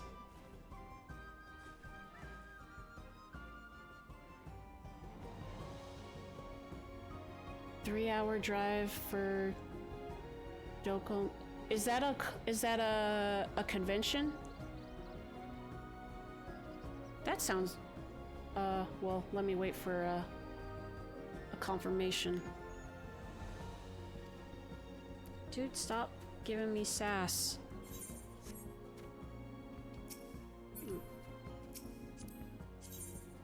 Alright, where's the regular cheer?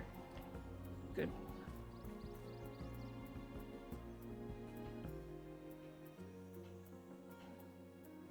How did I miss it the first... There it is. Biggest anime con and... Oh, nice, have fun. Hope you enjoy yourself. 頑張って王女様。ありがとよ。正直言って、私はまだアルパカが苦手だ。できることなら近づきたくはねえ。だけど、王位を目指す奴がそれじゃダメなんだ。アルパカだって私らと同じこの国に生きる命。今度こそちゃんと正面から向き合ってくる。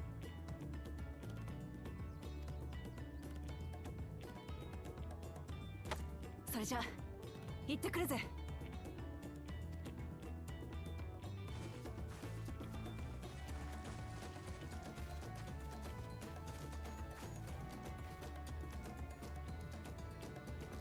さて、牧場に戻るか、それとも。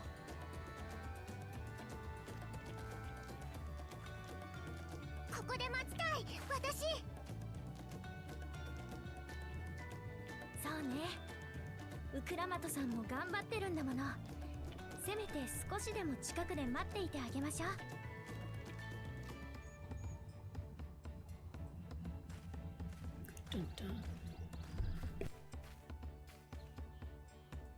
どれくらい時間がかかるかもわからない。天幕を張るから手を貸してくれ。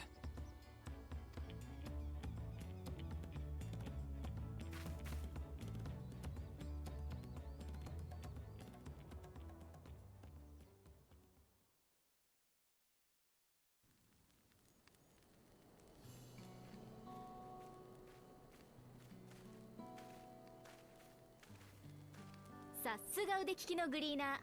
準備がいいわね。グリーナーって？世界中を飛び回って依頼された品を集めてくる職業のことさ。エレンビルは動物の収集を専門としているんだったね。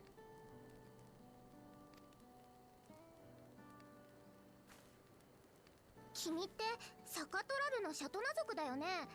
どうして海向こうで働いてるの？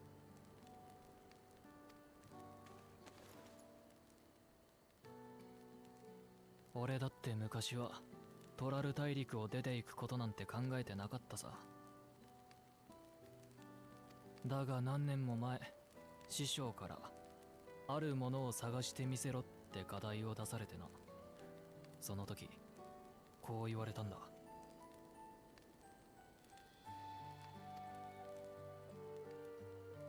それは狭い世界に閉じこもってるだけじゃ見つからない。海の外にだってどんどん出ていくといい。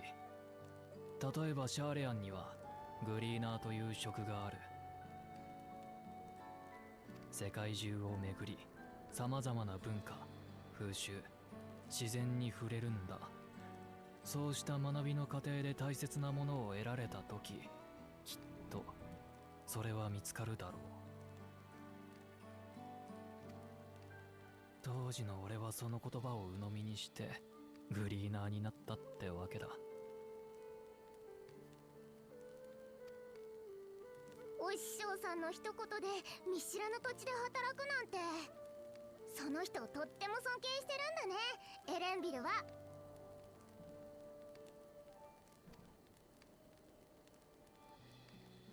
そうは言ってもグリーナーの仕事自体が楽しくなって課題の方は棚上げしてたんだけどな。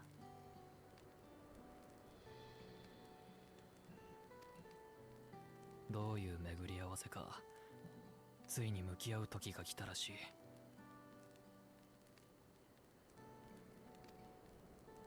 まさか探せと言われたあるものって黄金鏡のこと？ああ、継承の儀に乗っかる形にはなるが、俺もそこへたどり着きたい。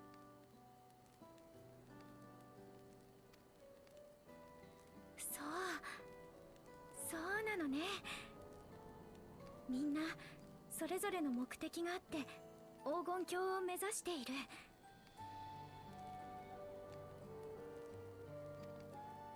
これは何としても見つけ出さないとね。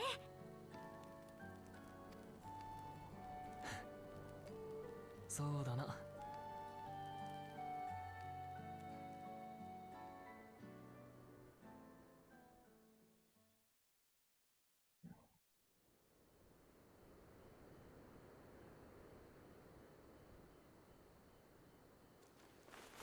くらなんでも遅すぎるよ。もしかして何かあったんじゃないかな、王女様に。トーブリに頼んで捜索隊を出してもらおう。待て、何か聞こえないか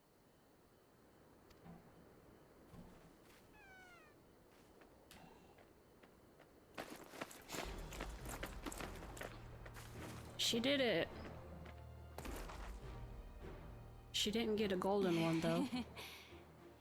待たせたな。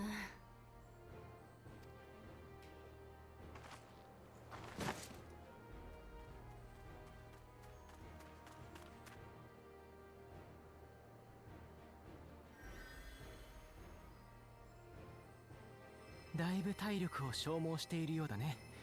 無理もない。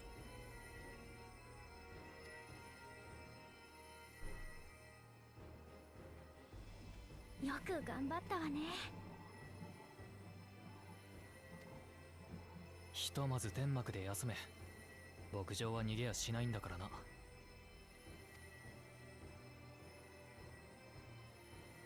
ああ、わかった。みんな信じて待っててくれてありがとな。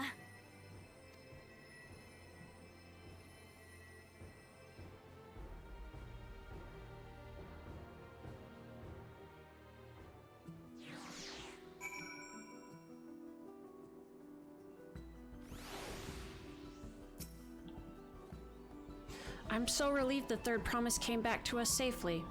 And the alpaca she tamed is a healthy-looking beast. Surely this will be enough to satisfy the feat of gold. We want ice blue, what is raptor blue? Cactuar green.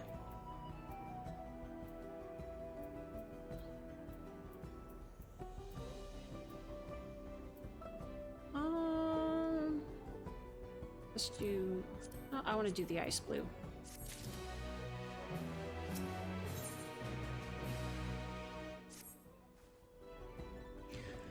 Wuklamat still seems a bit unsteady on her feet, hardly surprising after she spent the night chasing alpacas. You know what will melt away fatigue like magic, though? Mate tea. I'll run to the ranch and get a pot brewing. That way you can take your time and the tea will be ready when you arrive.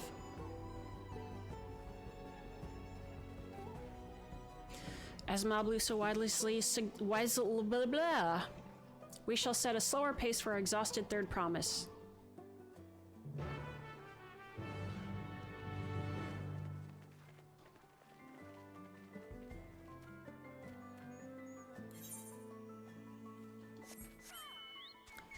I feel like...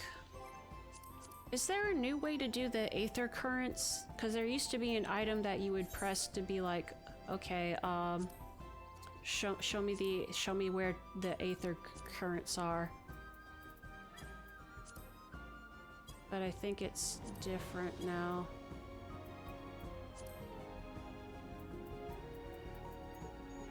Dig.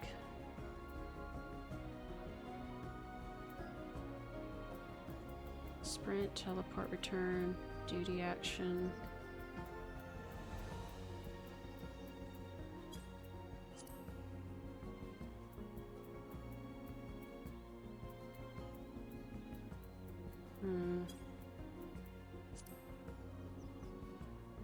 Collection. Key items was part of it, but... Ether currents. Displays attunement information for ether currents, yeah. Let's set you... We have, there you go.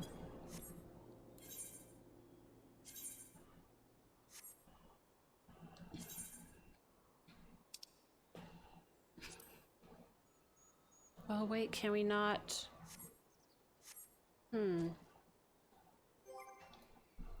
That did not give me what I wanted exactly, but... Let me just check everything real quick. Alright, we'll figure that out later then. But I have a quick shortcut for finding it. Yeah, you do something and it tells you like, oh, this is how many, like, you can sense something to the north or the south or something or other.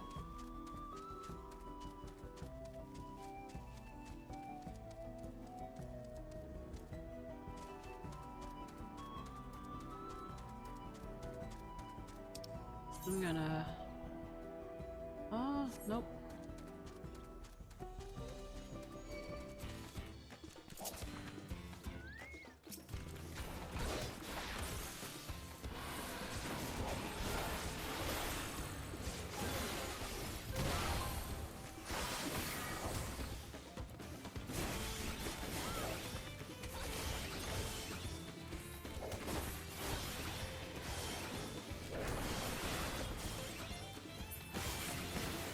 How much experience do these guys give? Not a super lot. Okay.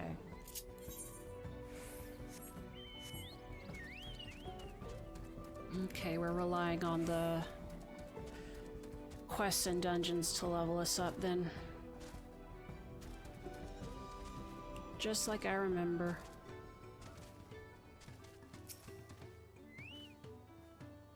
Came back ahead of the others, did you? I should hurry along with the tea then. Wuklamot can't be that far behind.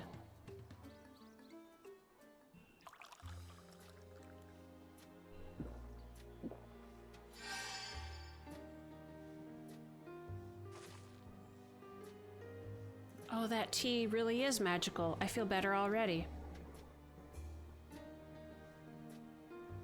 I see you've become more comfortable around our fuzzy friends.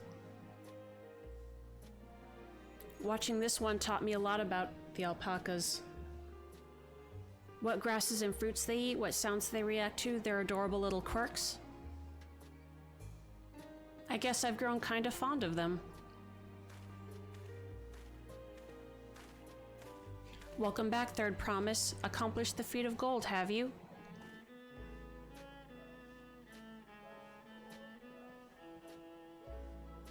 Yes, there's no mistaking a valley alpaca.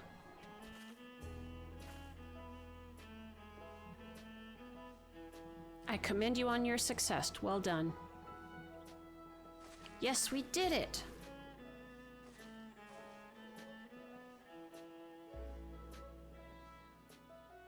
Although I couldn't find a shiny one like Zoral Jaw did. I'd be surprised if you had. Golden alpacas are born but once every few decades. They are elusive, solitary creatures that are rarely seen, much less captured thanks to their innate physical and magical gifts. Only a single other person is known to have caught one before, that being Gulul Chaja himself. Papa was chasing alpacas too. So my grandfather's stories say. It was before the founding of Tulialal, in a time when the mountain giants, the Yokui, held our people in thrall. Compelled by their overlords, our forebears would ride their alpaca mounts to the highlands to deliver gifts of food and other tributes. Those were wretched days, to hear grandfather tell it. Then along came the young Gulul Jaja, yet unburdened by the mantle of Dawn Servant. Our people were amazed by this imposing two-headed figure, equal to the Yokui in stature, and puzzled by his entourage of mismatched companions. Oh, he's got a Gabi, he's got a Hanu, he's got some Hrothgar. Some trembled in fear, believing a new conqueror had come. Yet Gulul Jaja showed no such inclinations. He sat and spoke with us, sipping from the cups of mate tea we offered him, and grew somber when he learned of our plight.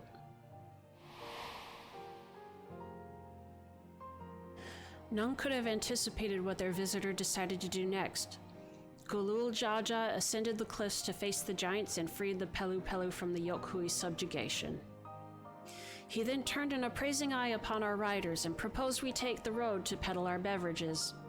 The suggestion seemed obvious for one who traveled as he did, intent on fostering amity between the clans.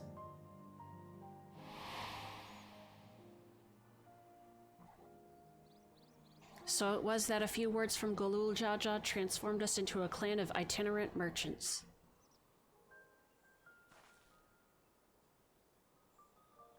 I've never heard the bond Papa forged with the Pelupelu spoken of in that way before. The saga is not so detailed. Then you may not know that Gulul Jaja sought a sure-footed guide for his trek up into the highlands. Thus did he capture a golden alpaca. So both my brother and my father caught the rarest of creatures, while an ordinary one was the best I could manage. The feat required no more than that, Third Promise, and you brought back a perfectly wonderful beast. Mablu's right, you're a perfectly wonderful beast. If anyone's ordinary, it's me.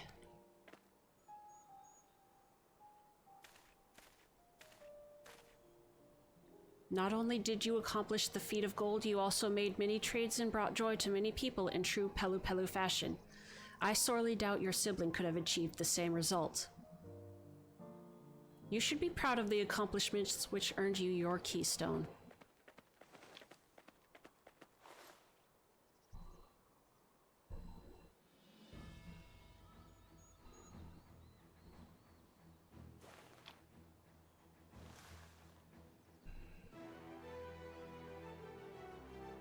So this is what they look like. Her nails are long. Go on, set it in the tablet.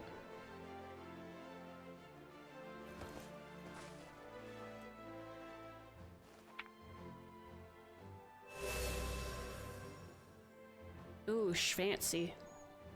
A perfect fit that leaves 6 more. You're well on your way, Third Promise. We'd have been lost without you, Mablu. Thanks to you, I learned so much about the Pelu people and your customs. It might seem obvious, but I've come to realize the importance of properly knowing something. It was because I didn't understand alpacas that I was uncomfortable around them. I'm thankful to you as well, Wook Lamat. You've given me the courage to say what I wasn't sure I could ever say.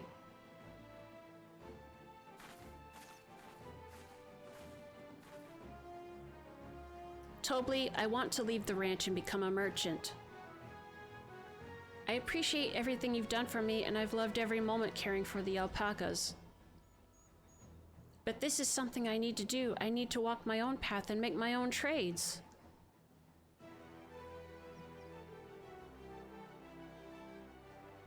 As your parent, allow me to say one thing. I've always tried to give my wards lives filled with as much happiness as I could provide. Yet never once have I wanted that to be the only happiness you knew. You have my blessing to walk any path you choose, Mablu. It gladdens me to hear you found a calling you wish to pursue with such passion. You will make an exceptional peddler, I'm sure of it.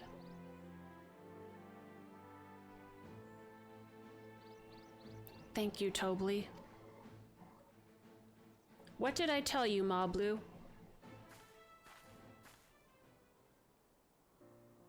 There's one last thing I can help you with, Third Promise. You need to find the Golden City, right?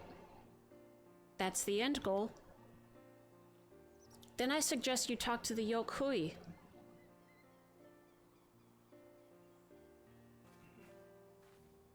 They once ruled over far more than just Urkopacha and the Pelupelu.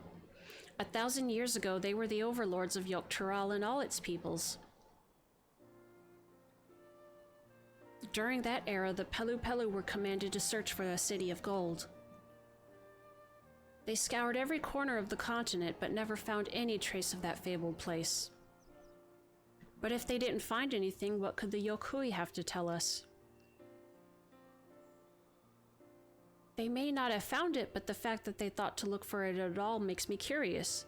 Perhaps there's value in delving into how the legend originated.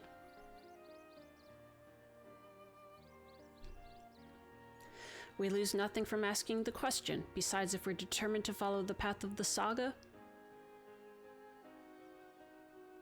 we'll be visiting the giants eventually.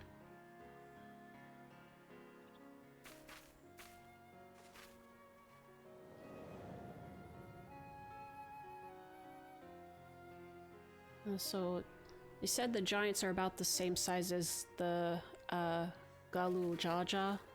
So the big uns, the big unmomos. Kryl, I have a question I've been meaning to ask, and since we finished with the feet, where did you acquire that earring? Ooh! My earring, do you recognize it?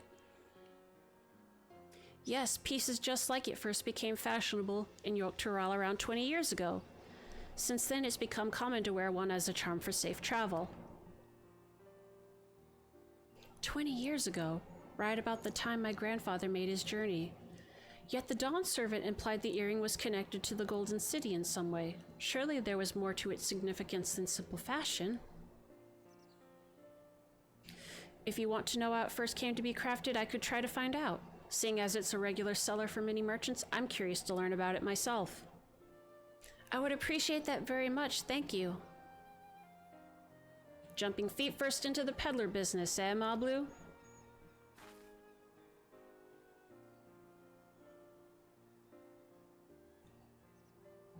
Right then, let's head back to Tulialal and get ready to search for the next elector.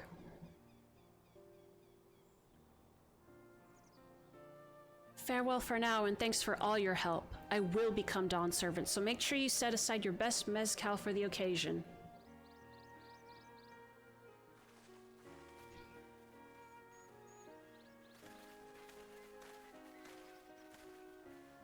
She has a fearsome opponent in that brother of hers. He even brought a golden alpaca to heal. But you've heard Zoral Jaw's supporters talk. They might see opportunity in his expansionist ambitions, but they find the man himself intimidating, terrifying even. Whereas I've grown to love Wuglamat, everyone she meets will come to love her too, and that's why she'll win the throne. You might be right, Mablu. You might be right.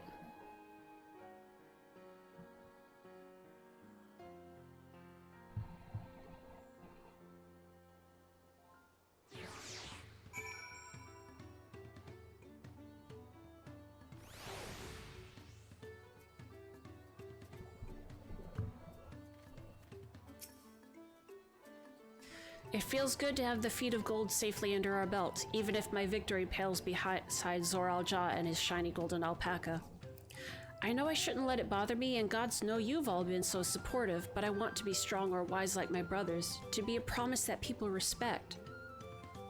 Which is not likely if I stand here carrying on and on about things. Let's move on!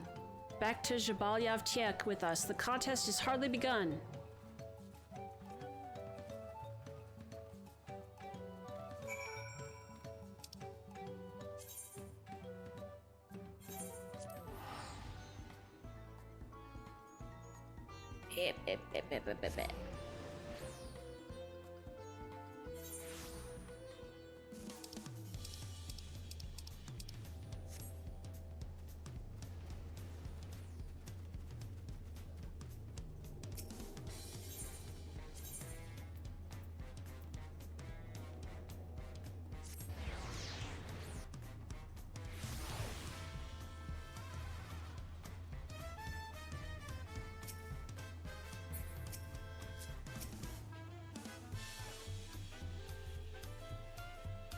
And just like that, we found an elector and won our first keystone. I knew I was right to trust your instincts.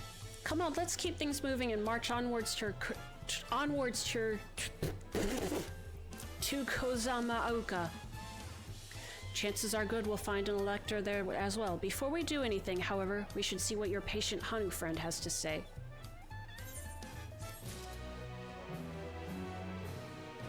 All right.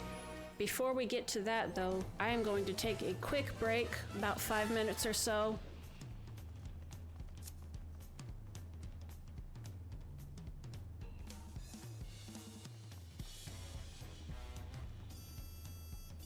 They were posing with their stylish friend.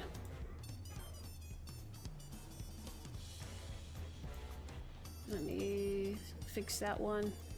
Kitty is meowing. She doesn't need food, but she wants food.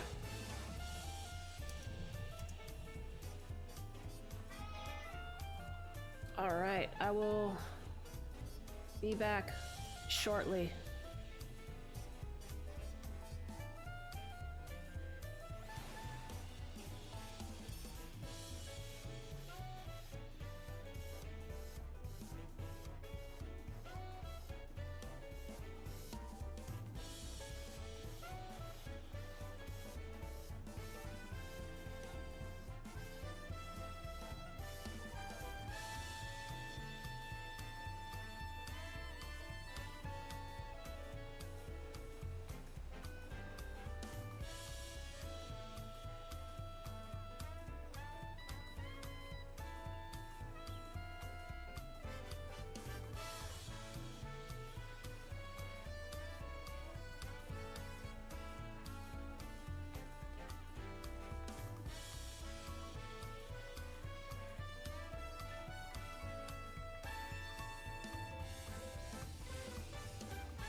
Hello, I'm back.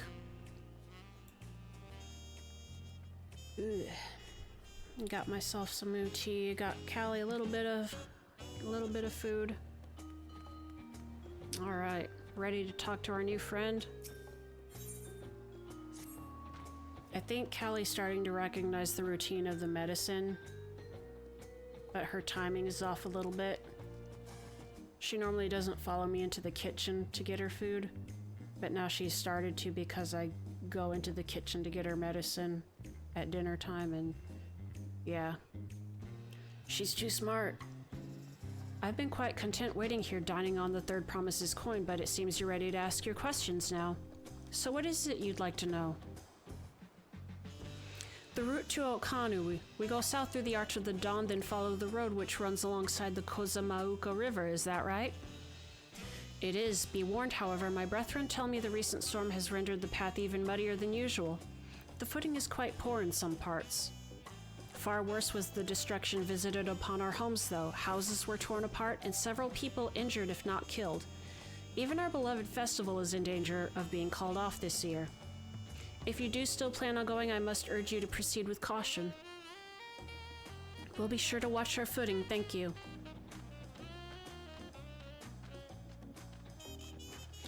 Now I'm worried for the Hanu. It sounds like they were hit hard by that storm. Anyway, if we're bound for Kozamauka, we should head over to the Arch.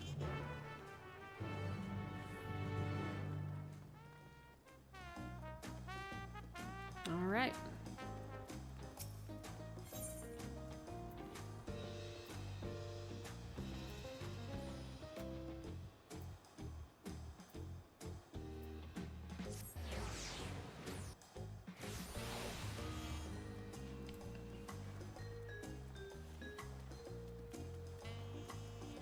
Might play for about an hour longer and then I'm gonna get dinner and rest some. And I do not know if I will come back later tonight. We'll see.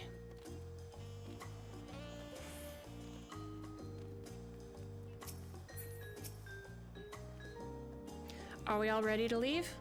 Uh-huh. Then onward to Kozamauka. Open the way.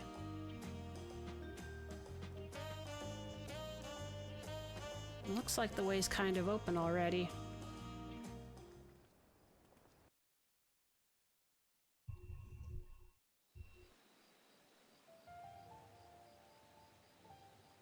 Genchi no kogo de Niji no chiを意味するコザマルカ。この地を訪れた者がまず目にするのは虹を生む大幕府だ。断崖から流れ落ちた水が広大な湿地帯を形成し、そこで生きるすべての命にいやおうなく適応を求めている。ウクラマトと俺たちは湿った道に足を踏み出す。かつて蓮王が旅した道筋をなぞるために。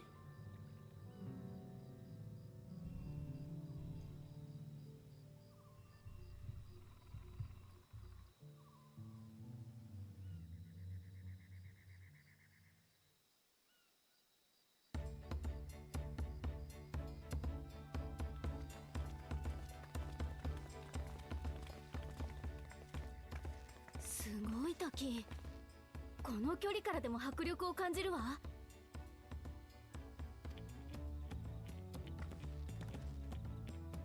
狩りに行ったハーム島もなかなかだったけどよ。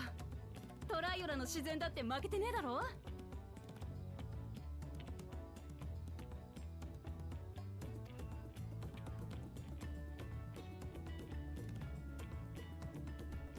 I think I've been mispronouncing the place name wrong.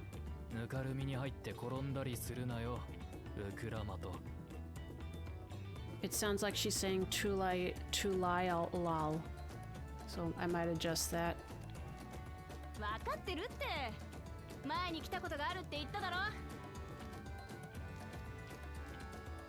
ハヌハヌ族の集落、オックハヌはこの街道の先だ。とっとと進もうぜ。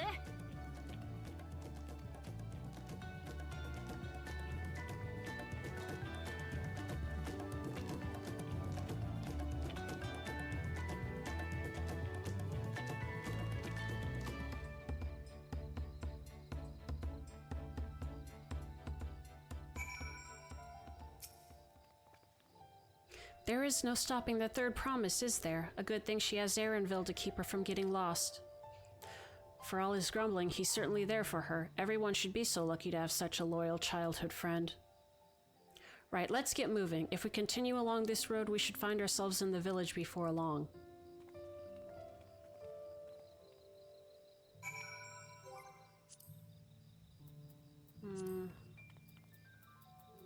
So I did look up the thing. It's here. That's the Aether Compass. Okay, so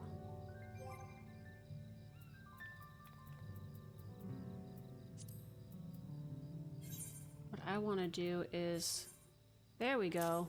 Okay. I'm not gonna worry about like going ham on them like on screen. But if I end up close to one, that'll be nice to know. What is... Oh, look at it! It's like a little... He's like a green yeti.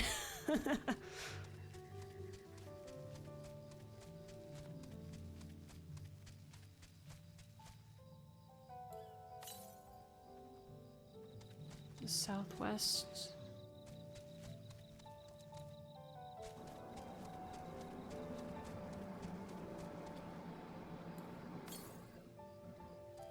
To the west.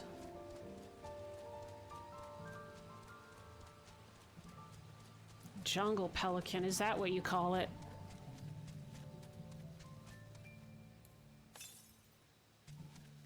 Hmm?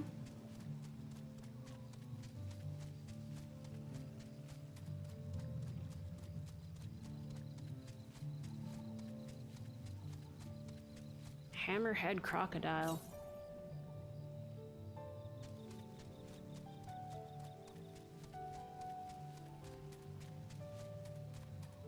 Oh, there's some people over here.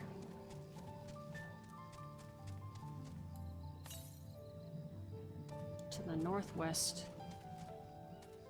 Is it? It's not up there, is it? They like to hide things.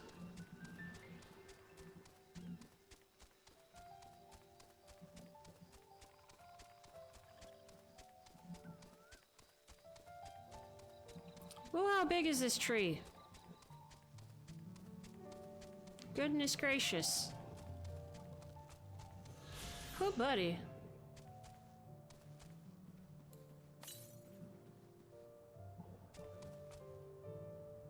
Northwest.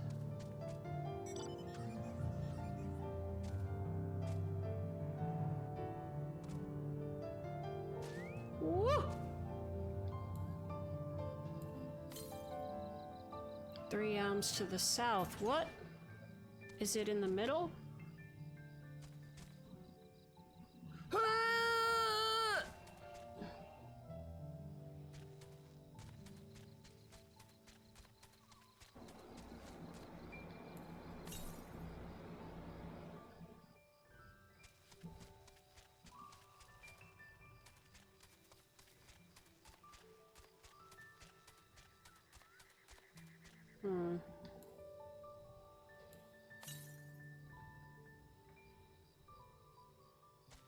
Okay, it's definitely up there somewhere. I just can't make it out.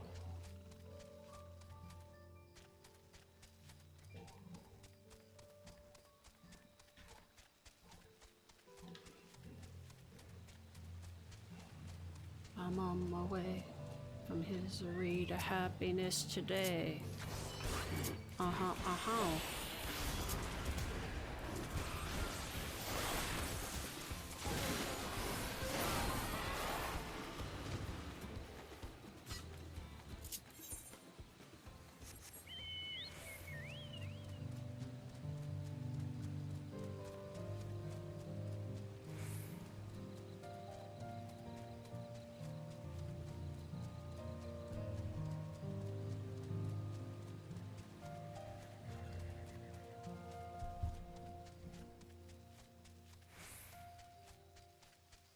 Uyuyub.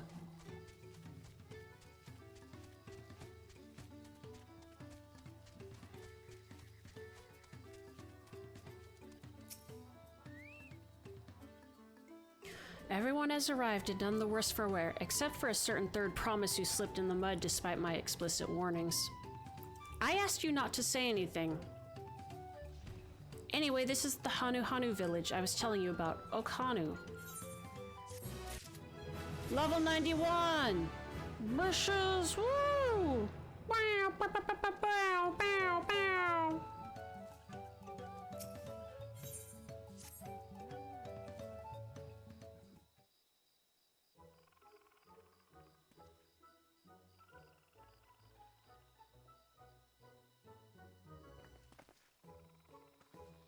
It's like our friend said, the people are in no mood for festivities. I can only assume they are still recovering from the damage wrought by the storm. Indeed, well, let's do what we came to do and find this elector.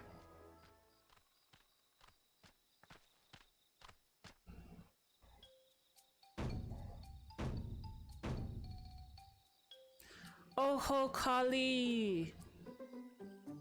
Oho what now? It's a Hanu greeting. Surely you've heard it the last time you were here. While I was busy enjoying the festival. Greetings to the third promise and her entourage. I, Zanu Hali, welcome you to Okhanu. As elder of my people, I shall also be fulfilling the duties of elector during the rite of succession. I'm ready. Give me the feat and test my worth. All in good time, all in good time. In fact, I came to let you know that we are not quite ready to begin. For the moment, please enjoy the hospitality of our village.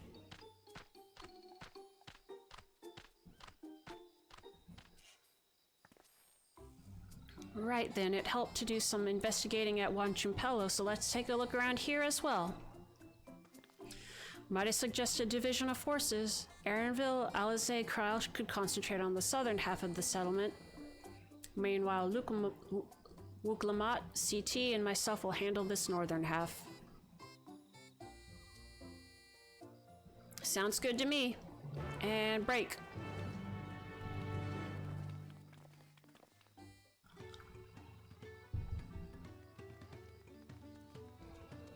Cody, new light. Look at this guy. I feel so stupid that I don't remember how to do the first person.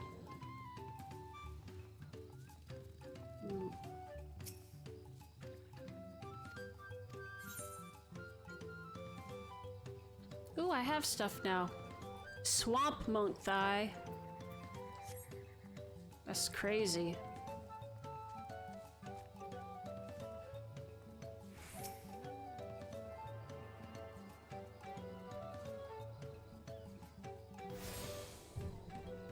Give me a second.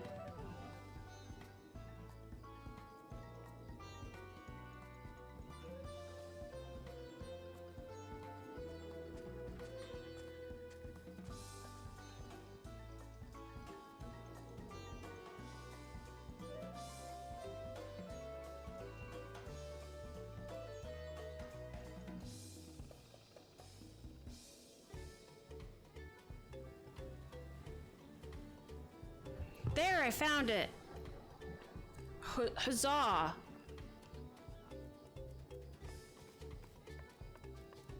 That is an interesting mount. Okay. Cool, cool. Alright, alright, alright.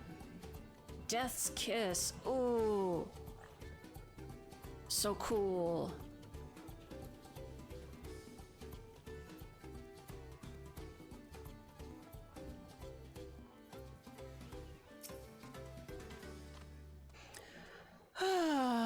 You heard about the storm? I've never seen the likes of it before. With the supplies and help the Dawn servant sent, we're making progress repairing and rebuilding our homes. But while roofs and walls can be patched, there's so much else that was lost for good.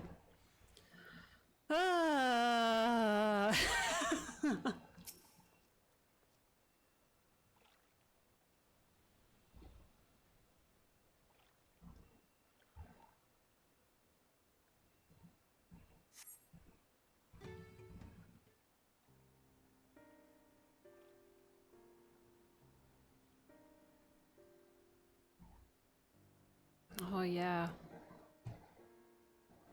The gaping hole in the wall and missing portion of the roof are clearly the work of the storm's powerful winds. Repairs appear to be ongoing.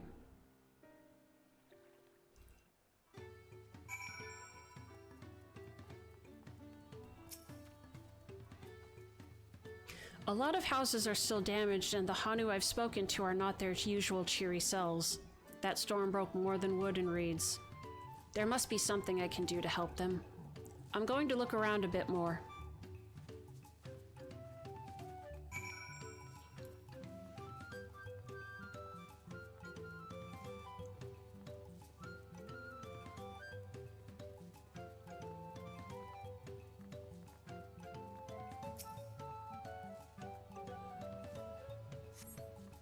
The dry and shrunken bundles suggest the reeds were harvested some time ago.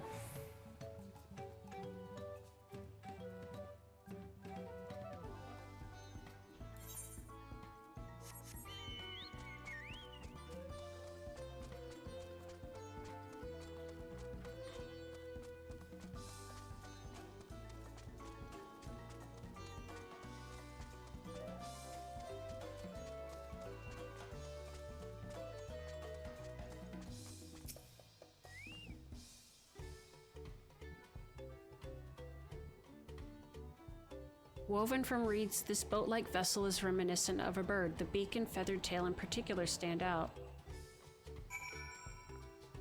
Oh, it does look like a bird.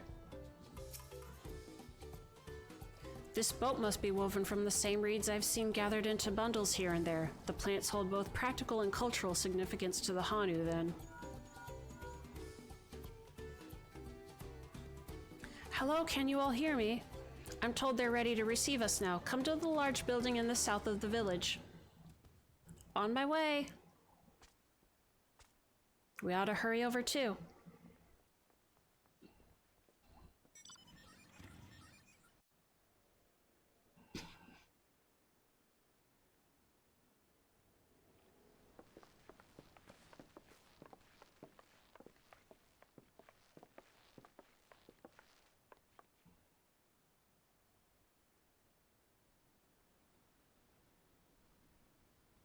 ゾラージャ兄さんとバクージャジャの野郎はまだみてえだな。ここでつまずいてくれれば後が楽だけど、あの兄さんに限ってそれは期待できないだろうな。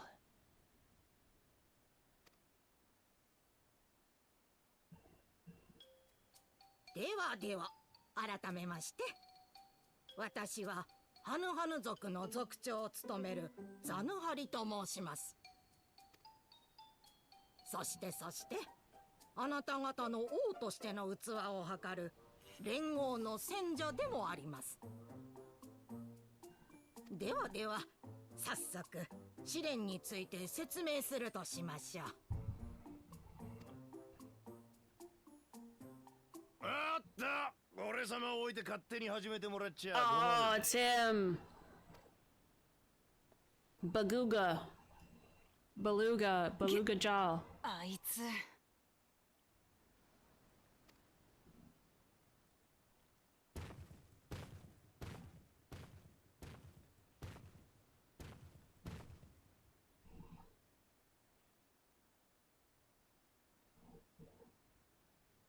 はいはい、慌てなくてもこの試練に時間切れはありませんからね。では今度こそ。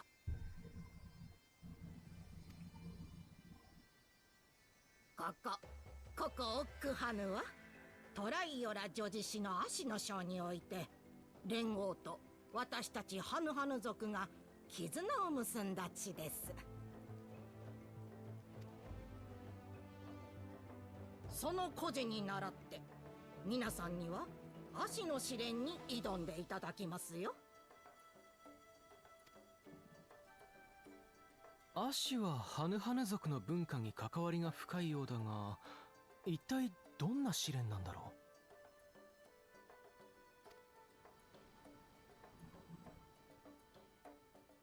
う。実は近くの水田で足を育てていましてね。私たちはそれを食べたり編んだりして生活に役立てているのですが、なぜだか不作に陥ってしまいまして。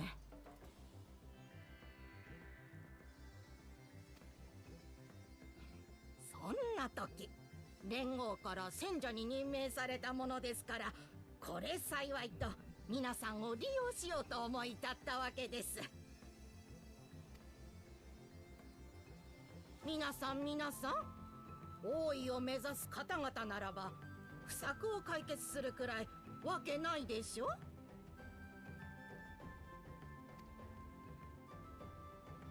まあ確かに民の悩みを解決するのは王の務めだよな。そうでしょう。見事やり遂げた方には足の史跡をお渡ししますよ。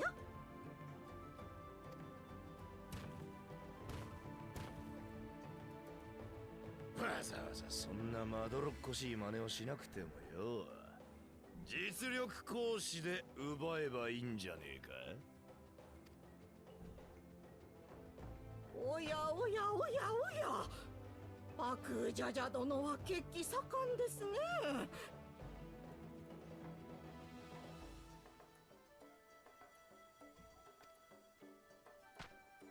連合の戦者の中にはあなたのような輩を相手に従う者もいるでしょうが、そんな楽しくないこと、私はお断りです。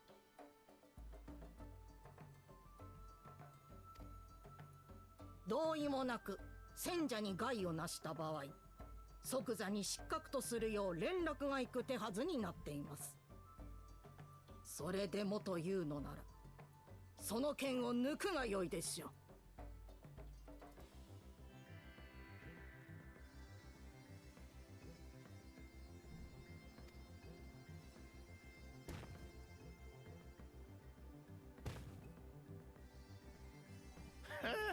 戦者ってのは臆病者でも務まんのかよ。すっかり今日が冷めちまったし。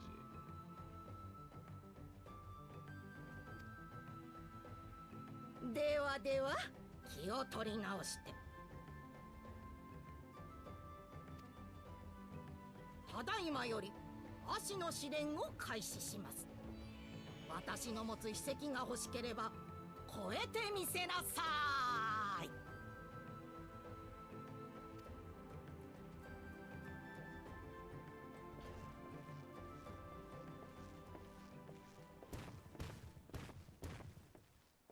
とつ国の知識があるオスネコ君はオイラたちの知らない策を持ってる可能性がある。泳がせれば利用できるかもね。ならメス猫ちゃんの方はどうだ。わかってるくせに。あれは二人の王子に比べたら論外だってさ。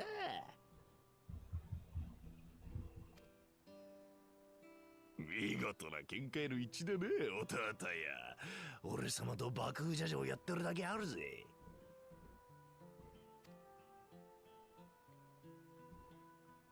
まあメス猫ちゃんの保護者どもはちったやるようだがな。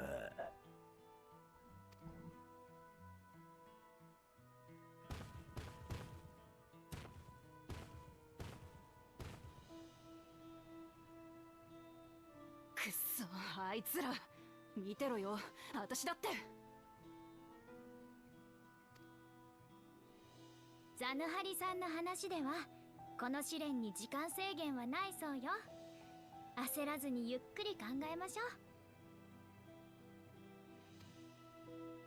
ああ、そうだな。あんな野郎に負けてたまるか。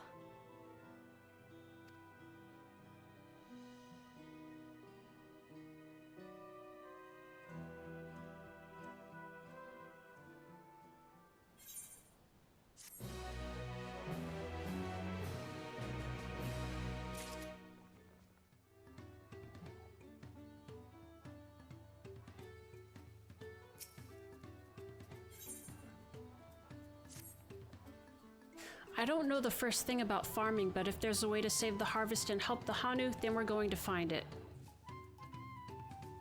I'll make Bakul Jaja eat his words. Understanding the nature of the problem will be the key to solving it. We need to examine the reeds themselves and then deduce the cause of their poor condition. Aaronville, will you take us to the fields where the reeds are grown? Of course, follow me.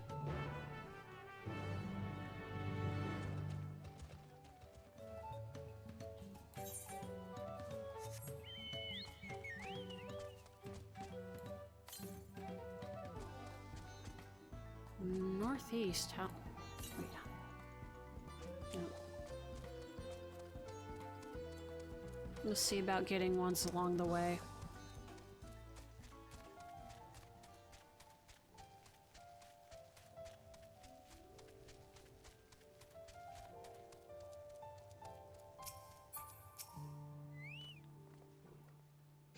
You can all stand back. I'll get to the bottom of this problem in no time. I don't think that's how it works. Give me strength. Let's all of us scour the fields and help our bold leader identify anything unusual.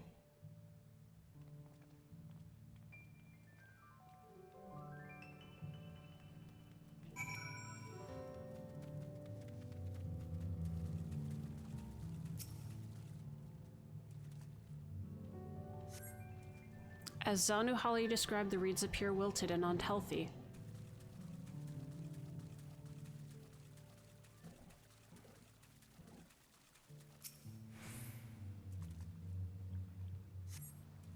The water contains no obvious contaminants and looks fresh and clear at a cursory glance.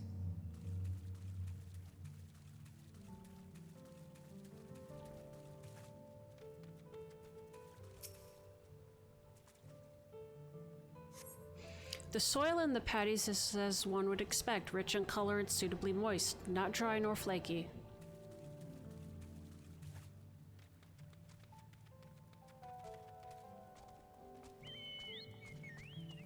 Lethargic frog. Ooh, he's a tiny thing. A small frog catches your eye. Strangely lackadaisical, it doesn't even bother to hop when it eventually scurries away.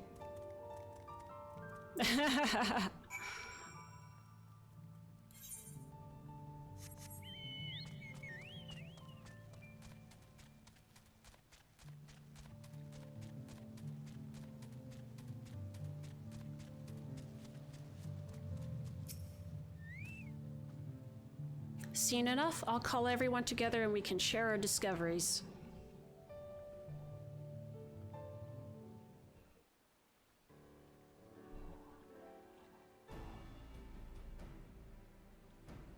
Well, what do we think? Any obvious problems? No. I agree, the waters look to be of good quality, as does the mud in which the reeds have been planted.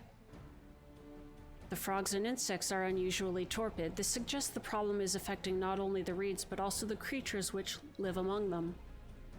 Could something invisible to the naked eye be polluting the water? We would need an alchemist to know for certain.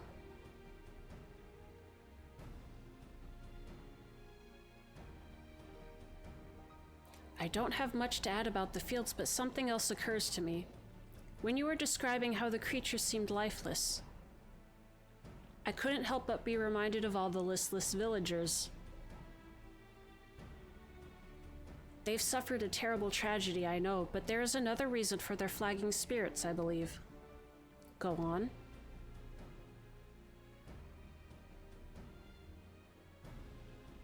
The festival. This is traditionally an occasion for celebration and renewal, so without it, the Hanu are struggling even more to recover. The last time I visited, the village was in the middle of the festivities. You'll never see the Hanu more joyful and alive. It's an indispensable part of their culture, and its absence will only compound their woes. So I say we help them put on their festival, give them a reason to cheer in these sad times. Who knows, maybe fixing one problem could lead us to the solution for the other. I don't know about that. Is it so strange an idea? I also fail to see the relation between festivals and fields. Let's not be too hasty in dismissing the idea. Things which seem unrelated could later prove to be connected in surprising ways. correlation is causation. True, and being bereft of ideas as we are, any proposal is worth entertaining. I suppose. Besides, this is Wook Lamott's journey. It's only right that we follow her lead. Thanks, everyone. By the way, does anyone know where the festival float is? It's like a boat woven from reeds that looks like a bird. Oh yeah, I saw that thing. In that big building to the north, let's go.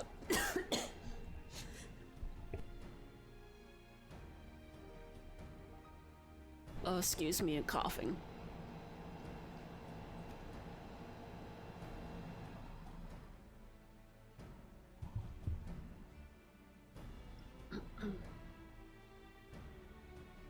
Let's go and see it. Sorry.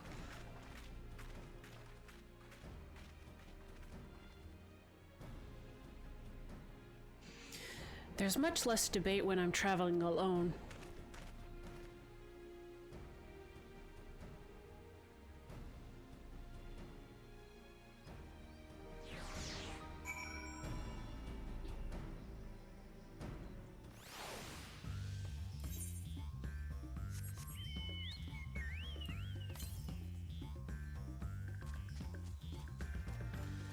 Let me see if I can find this one real quick.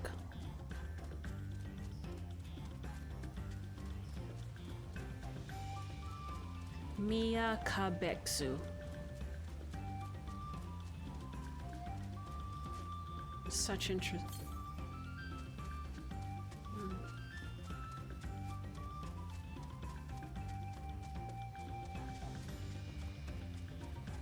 Is this one also in a tree?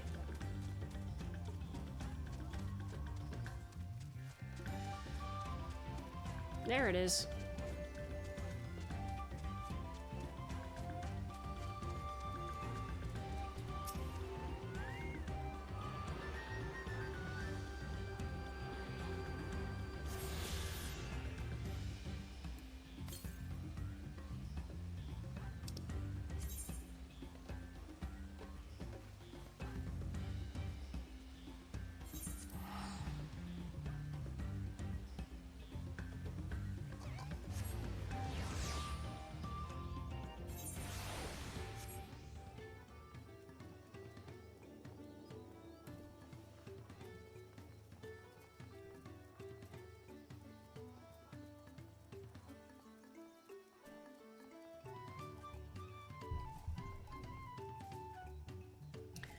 I'm curious now because I just remembered that Thancred and Urianger got a letter about the Chiral competition, but they haven't shown up yet.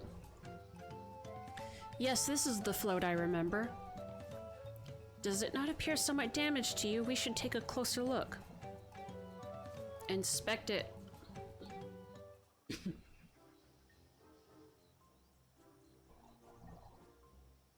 It's missing an eye bead.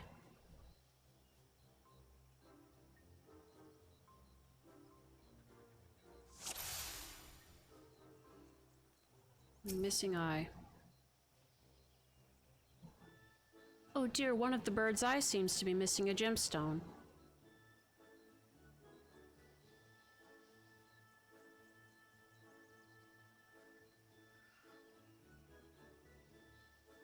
A snapped pole?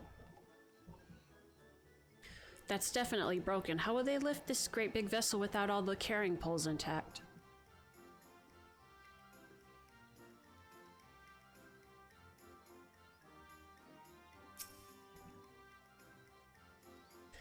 These tail feathers have seen better days. I swear the colors were a lot brighter the last time I saw them.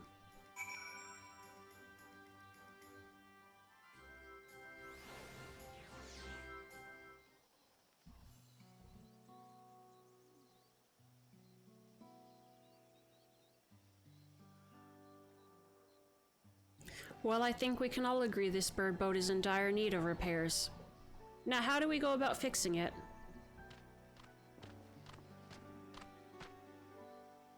What is going on here?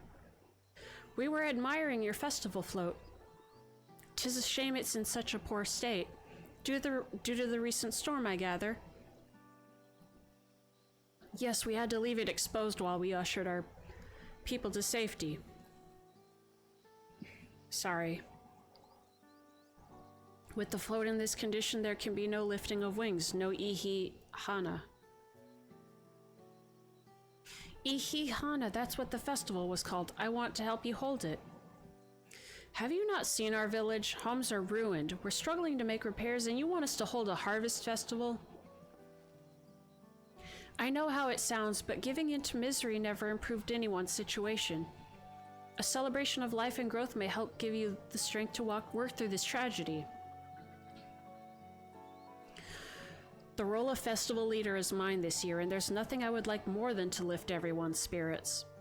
But we don't even have enough materials to repair the float. We need a bakiksa for the missing eye, oyuipo wood for the poles, and feathers from the winds chosen to adorn the tail. 2 of those I know. Abokiksa is a type of precious stone used in arcane equipment, and oyuipo wood is essential for crafting ceremonial instruments. These chosen feathers, however. The winds chosen is the victor of a competition in which the contestants see who can blow a feather the furthest using wind magics, and that's something of a problem right now. We Hanu are gifted at employing such airy sorceries, but expend a great deal of mana when doing so. We're soon exhausted by the effort, and having no reeds to eat will only make it harder. I think I understand. Your vibrant reeds grow quickly and vigorously, so much so that they stifle the development of nearby plants. They must be a potent source of the energies you naturally lack. They are indeed. Owing to the poor harvest this year, we've been left enervated, and if we cannot gather the correct materials as dictated by custom, we cannot repair the festival float. Oddly enough, we may have just stumbled upon our solution. The winds chosen would by necessity have a natural gift for manipulating magical energies, which means any feathers taken from the victor should be high in ethereal conductivity. The float's construction also requires a stone used in arcane equipment, as well as timber favored for ceremonial tools. The demand for such specific materials must have an underlying reason.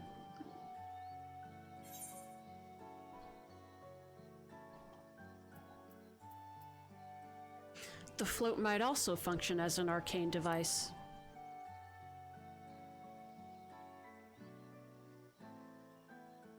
Precisely what I was thinking. This boat of reeds is in fact an arcane focus of some kind. A focus for what? Oh, Ihihana is a harvest festival, isn't it? That must mean the float was made to encourage healthy crops, so if we repair the boat and hold the festival, its arcane powers might fix what's wrong with the reeds. We won't know until we try, but 'tis a sound theory. Celebration, prayer, ritual ceremonies, these have all been known to elicit miraculous effects.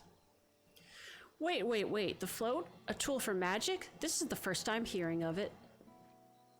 In the beginning, it may well not have been. After a good harvest year, there would be no reason to change it. But when the harvest was poor, new adornments were likely added, and those who performed the labor may have imbued their work with ardent hopes for a brighter future. Through years of trial and error, the Hanu would have refined their festival float into a focus for harvest prayers. Incredible. I know you're practically fainting from hunger, but reviving Ihihana really does sound like the solution to all your woes. And I promise we'll do everything in our power to help you. I'm still not convinced about this focus business, but I accept your aid nonetheless. I will introduce you to the shipwright who's been maintaining the float these last few years. He's replaced both the eyes and the poles before, so he should know where and how to procure what we need. Then allow Alizé and I to acquire the feathers. We will encourage the people of Okhanu to gather and vie for the title of Winds Chosen by sharing with them our own reserves of mana. I'll go with you. I carry some alchemical brews that may afford the same effect.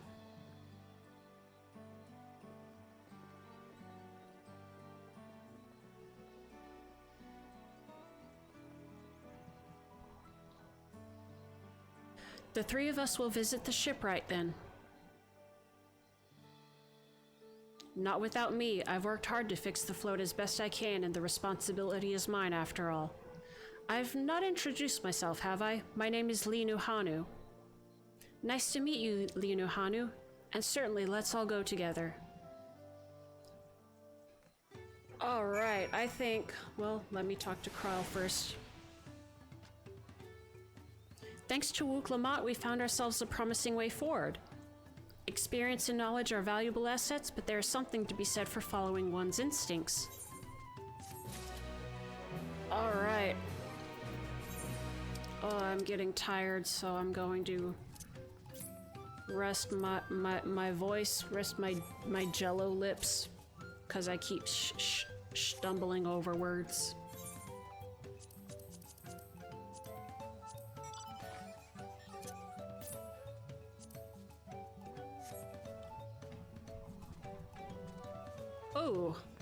Oh Lord. I'm not sure how I feel about those. I think I'm gonna go back to the... Those look goofy as heck.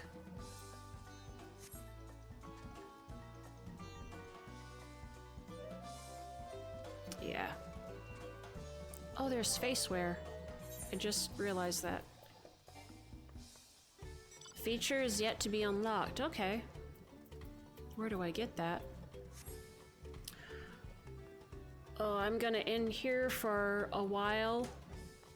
I do not know if I'm gonna come back this evening for more streaming. I'll see how I feel later. Thanks everybody for watching. Thank you for checking everything out. Is there anything I'm forgetting? Oh, let's just end it here. Bye-bye everybody. Have a good night.